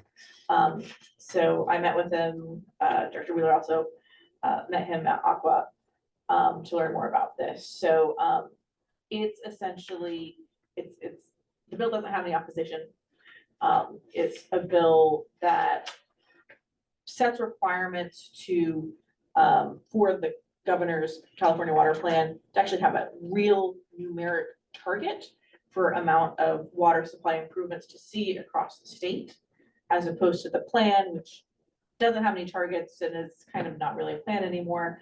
And the goal of that is to get the state to focus on actual improvements, actual new storage, alternative supplies like recycled and desal water, and take the focus off of only having urban water districts conserved, because we've gotten a lot of blood from that stone. There's not that much more. There's some, but not that much more. So that's a goal. And so you know, the key person in this current fight, or not fight, but you know, is actually Assembly Member Happen. She chairs the committee that needs to accept the bill and move it forward. So I agreed to, since I have met with her a few times, to be a part of that meeting with the Assembly Member. So on that one, state legislation for California water is very arcane, and politics equally arcane. So I wasn't sure what I thought about this. The fact that you're saying there's no opposition is helpful information. So I was just thinking that I read it, I didn't see anything wrong with it, but I was just very hesitant about it. Yeah, the So- history really is the California water plan used to have more actual objectives for the state to meet. And particularly under Governor Newsom, those objectives have gone away, which, you know, I understand is kind of history, like plans aren't plans. So this is just kind of, they've asked for years, and it's just a push to get some numbers in there. So I guess I'm just saying I'm a little hesitant when I see this stuff. This looked okay, and that was very helpful to hear that this doesn't seem like it's jumping in on one side or the other on. Yeah, if there was many real ballots. controversy, it would be a different story, but this is. Is that why you were hesitant? I was wondering, what's their real agenda, basically? And especially when I read that they changed the legislation from beneficial uses to designated beneficial uses. I was like, okay, is there a certain target they're really trying to support? And sliding whoever is not a designated beneficial use. But then reading through all the designated uses, it seemed like, well, it looks like it's almost everything. It's everything. So, Yeah. so I don't know what they're really trying to do. And it sounds like they're just trying to, maybe they're just trying to make it better. So, If you, and I looked at the website, because Paul reached out to me wanting to get your contact information.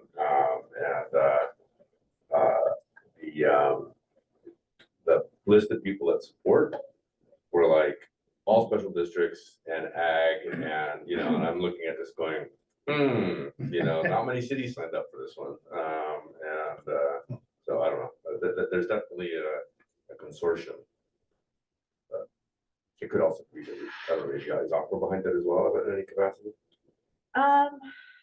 It's mostly come out of CMUA, which is the Yeah. California Municipal Utilities Yeah. Association, which kind of has more of, or More historically cities. more of an energy focus than Yeah, water but focus. And we're members of it's been CMA also. shifting more towards water now, like particularly with Danielle Blanchett's involvement. So I think mostly they started it, and Aqua is starting to pick up on it more.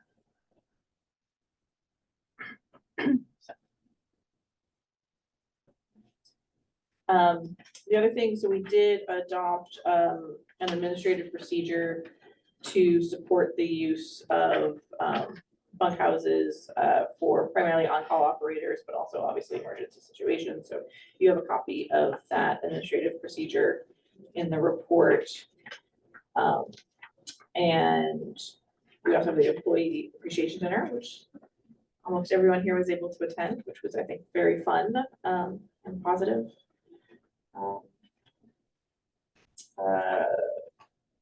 I think everything else, I think is pretty kind of routine. Let me know if you have any questions on anything else. We do have our new administrative services manager starting June 10th, so that's very exciting. We'll get to. So on the EOC, I thought we were going forward with an option that did require planning commission approval. Oh, yes, good point. So we had our initial meeting with Carlos from City of Belmont prior to the last board meeting. He had to do some research and look into it. The question really being, because it's zoned residential, what does that mean in terms of our project? Our project exceeds the floor area ratio for residential zoning. So we had a follow-up meeting after we did the research and how to make that work. It's really the conditional use permit process. And so, and or when you go through a rezoning process, both of which have to go to the planning commission. So that's, that's really the only way to do it. It does add just to get in front of the commission. It's 3 to 6 months to get in front of the commission. I have in here that we've met with Don Cecil of MC Squared Bay Area Public Affairs Director Jordan and I met with him Monday and talked about kind of strategy and approach to outreach, and had some really good suggestions. He unfortunately himself is conflicted out because he actually represents Stanford on the Notre Dame properties, which is being adjacent properties. He wasn't comfortable working with us, but he put me in touch with another person. His name is Matt Larson, who he thinks is a very good fit. So I had one Zoom call with Matt. He's putting together a scope of work very similar to what we discussed. So moving ahead with that, but that the goal, obviously it's required to do outreach, and we want to do it anyway. So we're getting that together first to support the planning commission. And he will also work with outreach to the planning commission itself, so that we can, inform and educate them prior to the hearing.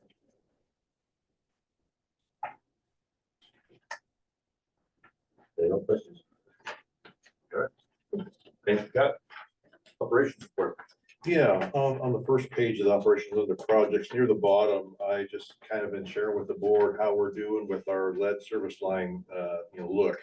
EPA's told all water agencies across the US, you've got to share with them or provide a report as to, the number of lead service lines or even galvanized iron lines that, because they might have had some lead in them, to them by October this year. So we've been focused, not entirely focused. As some of you may remember, when we put it in the water meters, the AMI water meters, we just had everybody work on that. Here, we've got about 3 people working on it, just going out there, taking a look at the water service boxes, taking a look at the box itself to see what kind of line is coming out of our water. We know that we don't have any lead service lines in our system, but we don't know what's taking place on the customer side. So what we're looking at is there any indication right there in the meter box? And then can we see, or can we go up to the property owner and where the water service line goes into their house? Is there lead there? There's some obvious telltale signs if it is.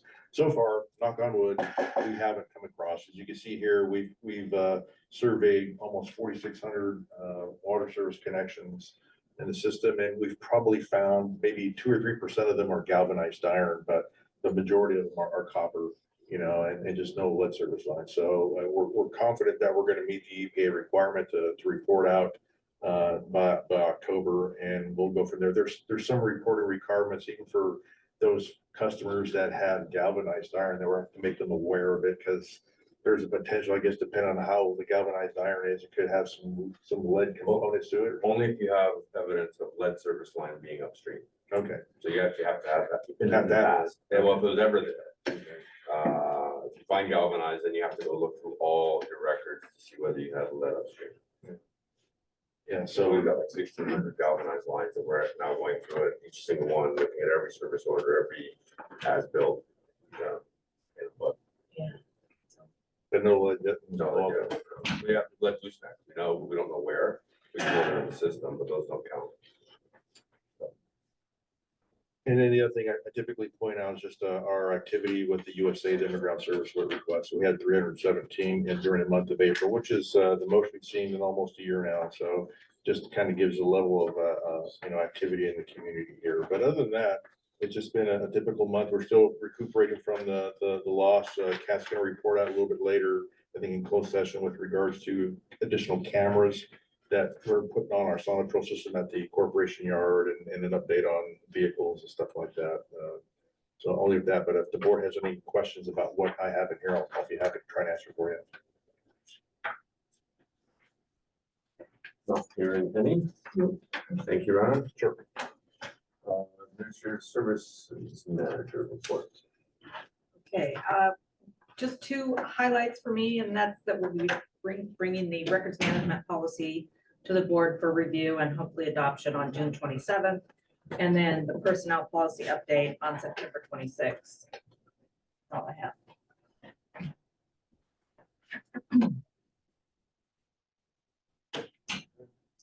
Thank you. Turning the page on the agenda. Engineer. Yes, thank you.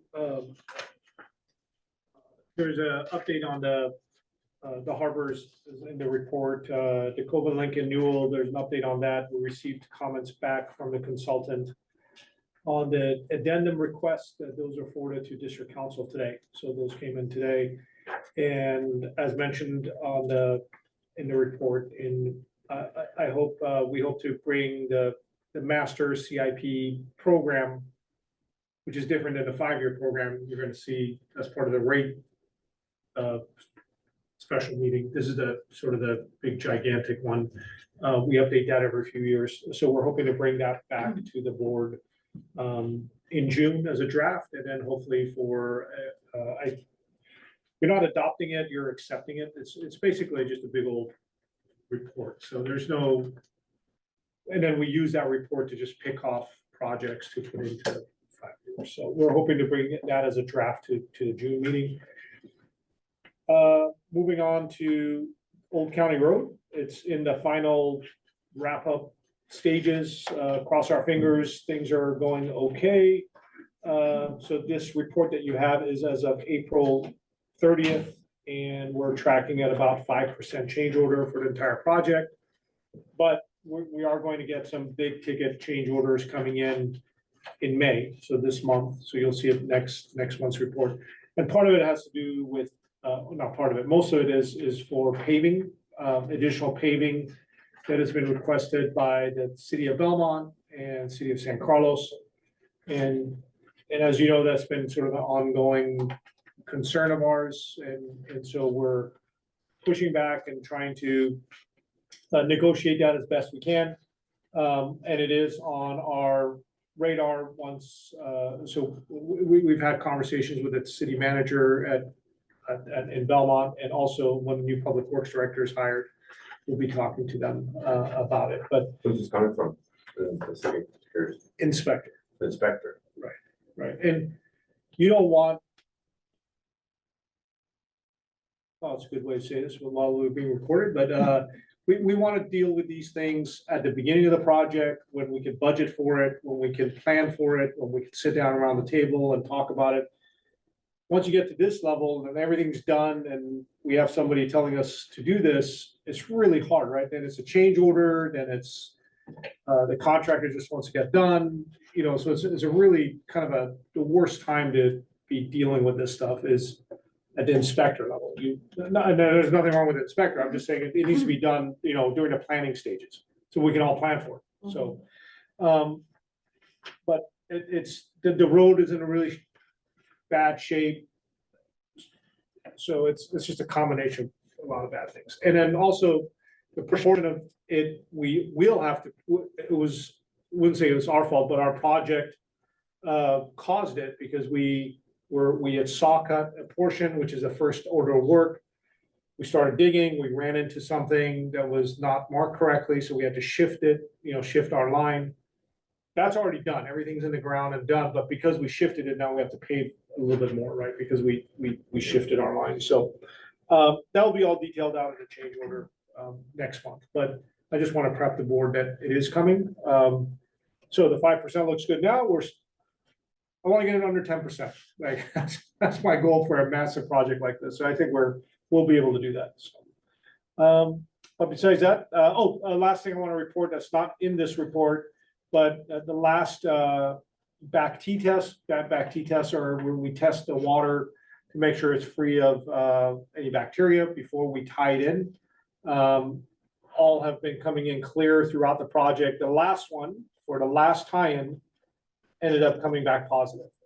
And so it's not abnormal. It happens once in a while. So the contractor flushes, make sure that, you know, we flush, we test again. If it comes back positive again, there's procedures for rechlorinating and you know, shoving more chlorine in there to kill anything that's bad in there. So we're kind of going through that process. Nothing to be alarmed about. It happens once in a blue moon. So we're working through it. So no danger to the public at this point. Or at any point. At any point. Or ever. Yeah, or ever. Yeah, we're not tied in. Like nothing is connected. So, and then a couple of clarifications I wanted to make. Early on, I used a 6 mile. I think I said 6 miles for the connection from Hillcrest. That 6 miles is all the way from Hillcrest to our pump station on Hannibal, which I think of as our feed, but the true sense of our the portion that we're going to have tested is 3 miles, which is from Hillcrest, where our turnout is, all the way down to Old County Road, where the Old County Road project starts. Essentially, it's the portion where there is no services or any other pipe connected. It's purely a transmission link. So that's 3 miles. I just wanted to clarify that. And we have entry and exit pits put in as part of the OCR project and the Hillcrest project. So we've already anticipated doing this assessment that we have budgeted with these entry pits. And the last item is that other water main is cathodically protected. I think I said it was not cathodically. It is cathodically protected. Okay. So I apologize for that. If it's in a good condition, probably one of the reasons because of the cathodic protection. Yeah. And the connection we have on the 20-inch main that you were talking about are just probably fire hydrants only, right? Yeah. There are fire hydrants. Yeah, so the connections I'm thinking of is if there's any other streets that are connected to it, or if there's any services. So That line comes down Hopkins or Whipple? Whipple. Yeah. So, and the fire hydrants are always interesting because once in a blue moon, someone hits it. And then Redwood City responds to it, but it's our water. So there's a little bit of a. Aren't they gray? I think they're green in color too. They're a different color. Yeah, different color than a Redwood City fire hydrant. Yeah, or supposedly, there's somebody else's fire hydrant, you know, but for fire. Well, we don't care. they're there to be We use it. used. Yeah. They're We there. used to use them, yeah, I remember that. So, sorry for those clarifications. Thank you. No questions? All right, financial report. All right, so last but not least, so we're We're gonna go first. One of these days. Yeah. We're always the board is dozing I'm off. thinking the way the mosquito Waterco District does it is GM goes last and Ah. consultants go first. Well, we have like cool pictures in the engineering report. Like, That's true. I know Yeah. that's just, He's got cool Yeah. tables. Yeah, he's got a table, Features only, yeah. So this is as of April, so we should be, budget to actual should be about 83%, if we're considering everything even throughout the year. Everything is trending, we're at 82% for revenues, so we're pretty much right spot on where we need to be. The greatest increase, of course, is water commodity charges. We're, as of April 30th, we're about 972,000 ahead of where we were at this time last year. The excuse me, the purchased water charge is about 570,000 higher than at this time last year.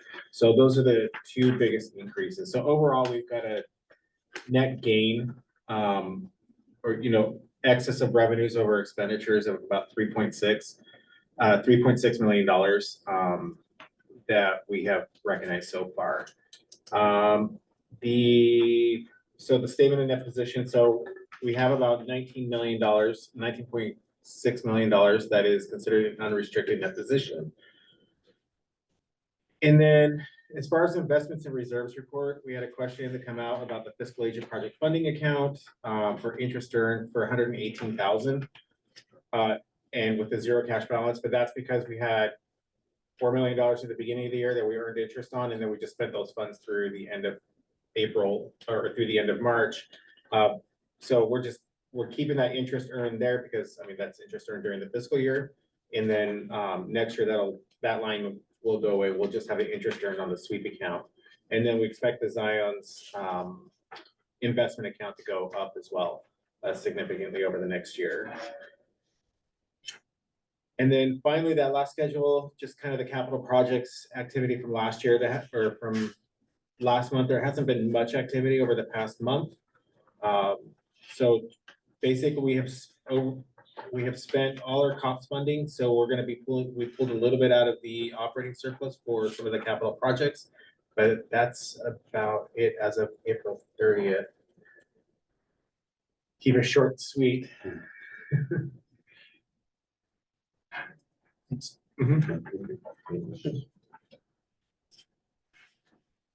None. Reports, far right, Representative. Nothing to report. I did have a question on communications, but I can say that. Dr. Roll? No, the very long finance committee meeting. And, that's it.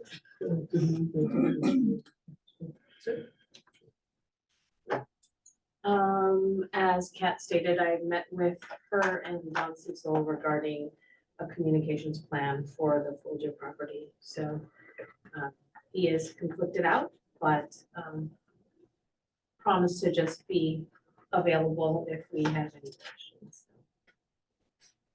I'm happy he gave us something else, but he had some good thoughts of how we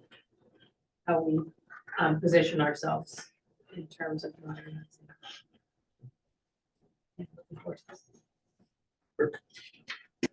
So I also went to the JPIA ARPA conference, and so there were a few highlights that came out of JPIA. One is that California is becoming a very difficult place to reinsure. And so even our captive insurance group type of thing, what they're looking at is their liability program, the cost of reinsurance and how they structure it, they're changing around a little bit. But the cost to the members who buy that particular coverage is going to go up by about 10%, which, considering how insurance markets are these days, that's relatively small. There's a second pool, which is different members, that covers property. And so that's a much larger pool that has higher limits type of thing, because it covers all of the capital assets of the various agencies. And so that is going up by about 20%. In order to get to that number, they had to go to 13 separate underwriters at various levels as they go up to get to the $500 million number they wanted to insure. So we actually are in both programs, so we're getting sort of a combination of those two on the liability portion. Their workman's comp, they're not expecting to see any change. Apparently their record has been really good, particularly during COVID for some reason. Who knows exactly why. And then the last one is the employee benefits, their health programs. And so, you know, they have a menu of health programs, but they're expecting that to go up. Essentially, they had a 0% increase last year because they had reduced costs during COVID because people weren't going to the doctor. So benefit demand has gone up on a per capita basis. They're putting in an estimate of about a 10% increase in the HMO program type of thing, and no increase for dental or vision type of deal.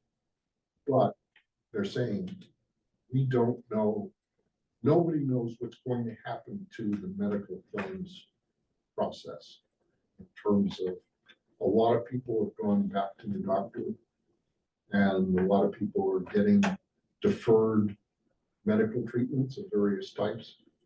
So the costs that people are seeing and their claims are going up, they don't necessarily keep going up, but they don't know what's going to happen going forward. All of the healthcare workers are getting increased cost of living adjustments, and that gets passed through to the insurance companies on the various types of things. So, you know, it's hard to tell, particularly in California versus nationally. And they are making a concerted effort to sell their underwriters on the fact that the water agencies have a lower risk than a lot of other government agencies because they don't have a lot of fire risk or other things that may be significant for like a state, a city or a local government that have multiple utilities. And then the other thing was the governor did a pop-up as part of the keynote address. It was supposed to be the director of Department of Natural Resources, Wayne Crowfield. And so he started giving his keynote address and he's talking about all the great things that they're doing and so on and so forth. And somebody sort of waves at him and flags him down and points off to the wings. And the governor walked across the street, walked in on his speech.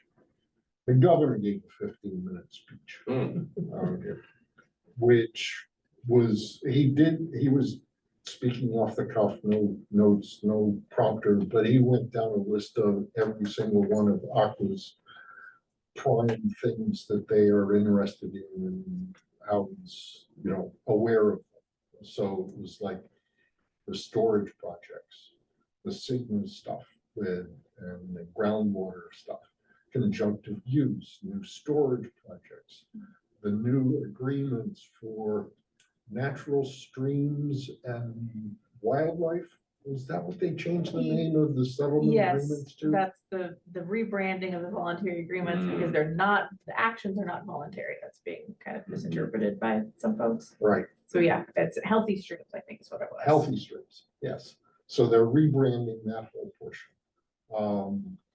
And so he was basically pushing forward a new bond measure for November that he's trying to get the legislature to come together on, which would cover housing, mental health, and climate change infrastructure. You know, Yeah. so it's, Mental health, that's what I want to know. yeah, well, the problem is that they just had a restructuring of some of the mental health stuff, and so now they have to restructure the funding for it. Because they basically took money that the state was giving to the counties for their health programs. And they pulled it back into the state, and then the states redistributed it based on their schedule, not based on the local county schedule. So, but they're looking for, you know, support from Aqua on this bond measure, and, you know, would like agencies to request support from our legislators, et cetera. Trying to think what else. They talked a lot about, you know, storage, that and it was a big thing in the conference as a whole. Yeah. That the way to deal with climate change, because it is so much, you know, call it higher highs, lower lows, uncertainty, local uncertainty, that things are getting more dynamic, and that anything you can do to provide additional storage, whether it's in the ground, in the hills, in the snowpack, wherever they can find storage, that's going to help with being able to operate the state system and the entire irrigation water supply system. So that's sort of where this Shepherd bill was looking at, was, okay, if we're going to say we want to produce various things, you know, then we ought to have some goals that we can compare to.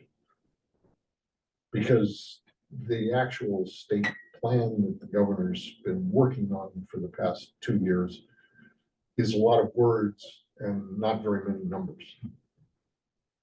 So. But that was about it. That's it. Sounds like a lot. That's it. That's it. Well, there was some interesting discussion. Yeah. That's a lot. All right. Yeah, but, on the insurance part, Yes, that is so true. I cannot tell you how many people I talked to, they've been dropping people like crazy. So it was, just one piece of context to that, like you hear like the 20% increase on the property. They gave a little bit more context. They have been pretty successful in explaining the risk associated with water agencies. And so we're actually pretty attractive level of risk compared to alternatives. Other risk pools, other, you know, insurance companies are seeing more like 100, 150, 200% increases in their property. So 20% is not nothing, but at least we're not in the 200% bucket, so. Is there any way to split out water agencies like ourselves versus ones that have dams or flood protection? I think The risk pool. I think I'd rather not be in their risk pool. They have things that can go wrong really bad. well, you know, it sort of, we're tied into the whole Hetchy project, the whole SFPUC That's true. system. So we have the potential of having those sorts of risks. Because Bosca is basically a part owner of the whole system in a lot of respects. And Bosque is a member of JPIA. Right. I know it doesn't feel like it, but those big infrastructures have a lot of oversight, you know, for make sure those dams don't break, right? Yeah, technically. So we have multi-million-dollar homes that have older water mains, right? And so.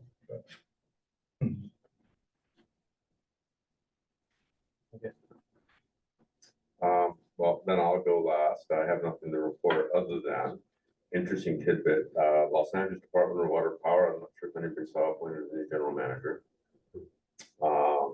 Cattle fund this interesting with a salary of $750,000. Somebody mentioned that, yeah. 750, twice her predecessor, Sounds like a good salary to me. right? Yep, shocking. You just have to run the biggest water agency in the country. Wow. But $750,000 a year for, That tells you. Their water doesn't even taste good. it Wow. doesn't, No. Really tough job. That's- It's a really tough. yeah, job. it's a big job, for sure, but it's, That's like an 80, 100-hour week. I think the woman that got hired came, she's senior vice president from PG&E, more the power side, than the water side. So they doubled the salary because they couldn't. Yeah, how would you recruit? feel if you're the old, I don't know, how would you feel if you're the Yeah, other? yeah, the just guy that retired. retired. He's like, I'll come back. Yeah, just give me 1 year. Yeah. So, that's it. All right, any communications? None Nope. received. All right, and then, I had a question. oh, go for it. I got Oh, yeah, you did say something, that, sorry, I forgot. yeah, these guys, White Pine Renewables, is this anything worth looking into? I assume everyone got this. I got that, yeah, I just, I Yeah. kept. I mean, I'm seeing puzzled faces. I think, They were saying that they can Targeting do you. solar and storage for us for free. So I was like, yeah. Yeah. Sounds good. Well, I mean, it's basically what we're going to look at when we start looking at Dairy Lane. We're gonna have a solar system and are going to be trying to deal with it, but, so we will probably be investigating various alternatives for solar. They say they support institutions. There's a bunch of water agencies that they have as clients. Yeah, so there's another entity called ENGIE, ENGIE, that was at part of our seminar. So I actually had a meeting scheduled with them today, but the person we're meeting with wasn't feeling well, so it's rescheduled for next week. They, I don't know about White Pine in particular, but they do a lot of facilitating of solar projects and similar battery storage solar projects. So we're talking with them and will be and see how they can help out if at all, helping us find some financing and whatnot. Sounds like for some reason they sent it just to me, so I will. Yeah, It No, very they- well. I did get a copy and I put it over to the mail and I can't, but I did not. So here you go. Another copy. Decide if you want to do anything. Perfect. I mean, I do know, like, for example, one of the things that's happening with the net metering that changed that happened a year or so, or maybe it was a year ago now. Yeah. Last April, I think. Like SunPower got rid of its entire residential solar part of the company, just jettisoned it. And it's defaulting on loans now and some of their obligations. And are focusing on their commercial. So the whole friggin' solar is all over the place. And this year, Yeah. it's just crazy. They changed all the rules for residential and so on, but there were a lot of guys at the conference that were going, oh, you've got a lake, you can have floating solar panels. And, it keeps your lake cooler and you get to, sell that power or use that power type of thing. So, right. And you can even do it on top of the clarifier in your treatment plant. It's like, oh, okay. It's been There are a happening for lot a of while. interesting 14 years. technologies. Yeah. Okay, shall we move to closed session? Yeah.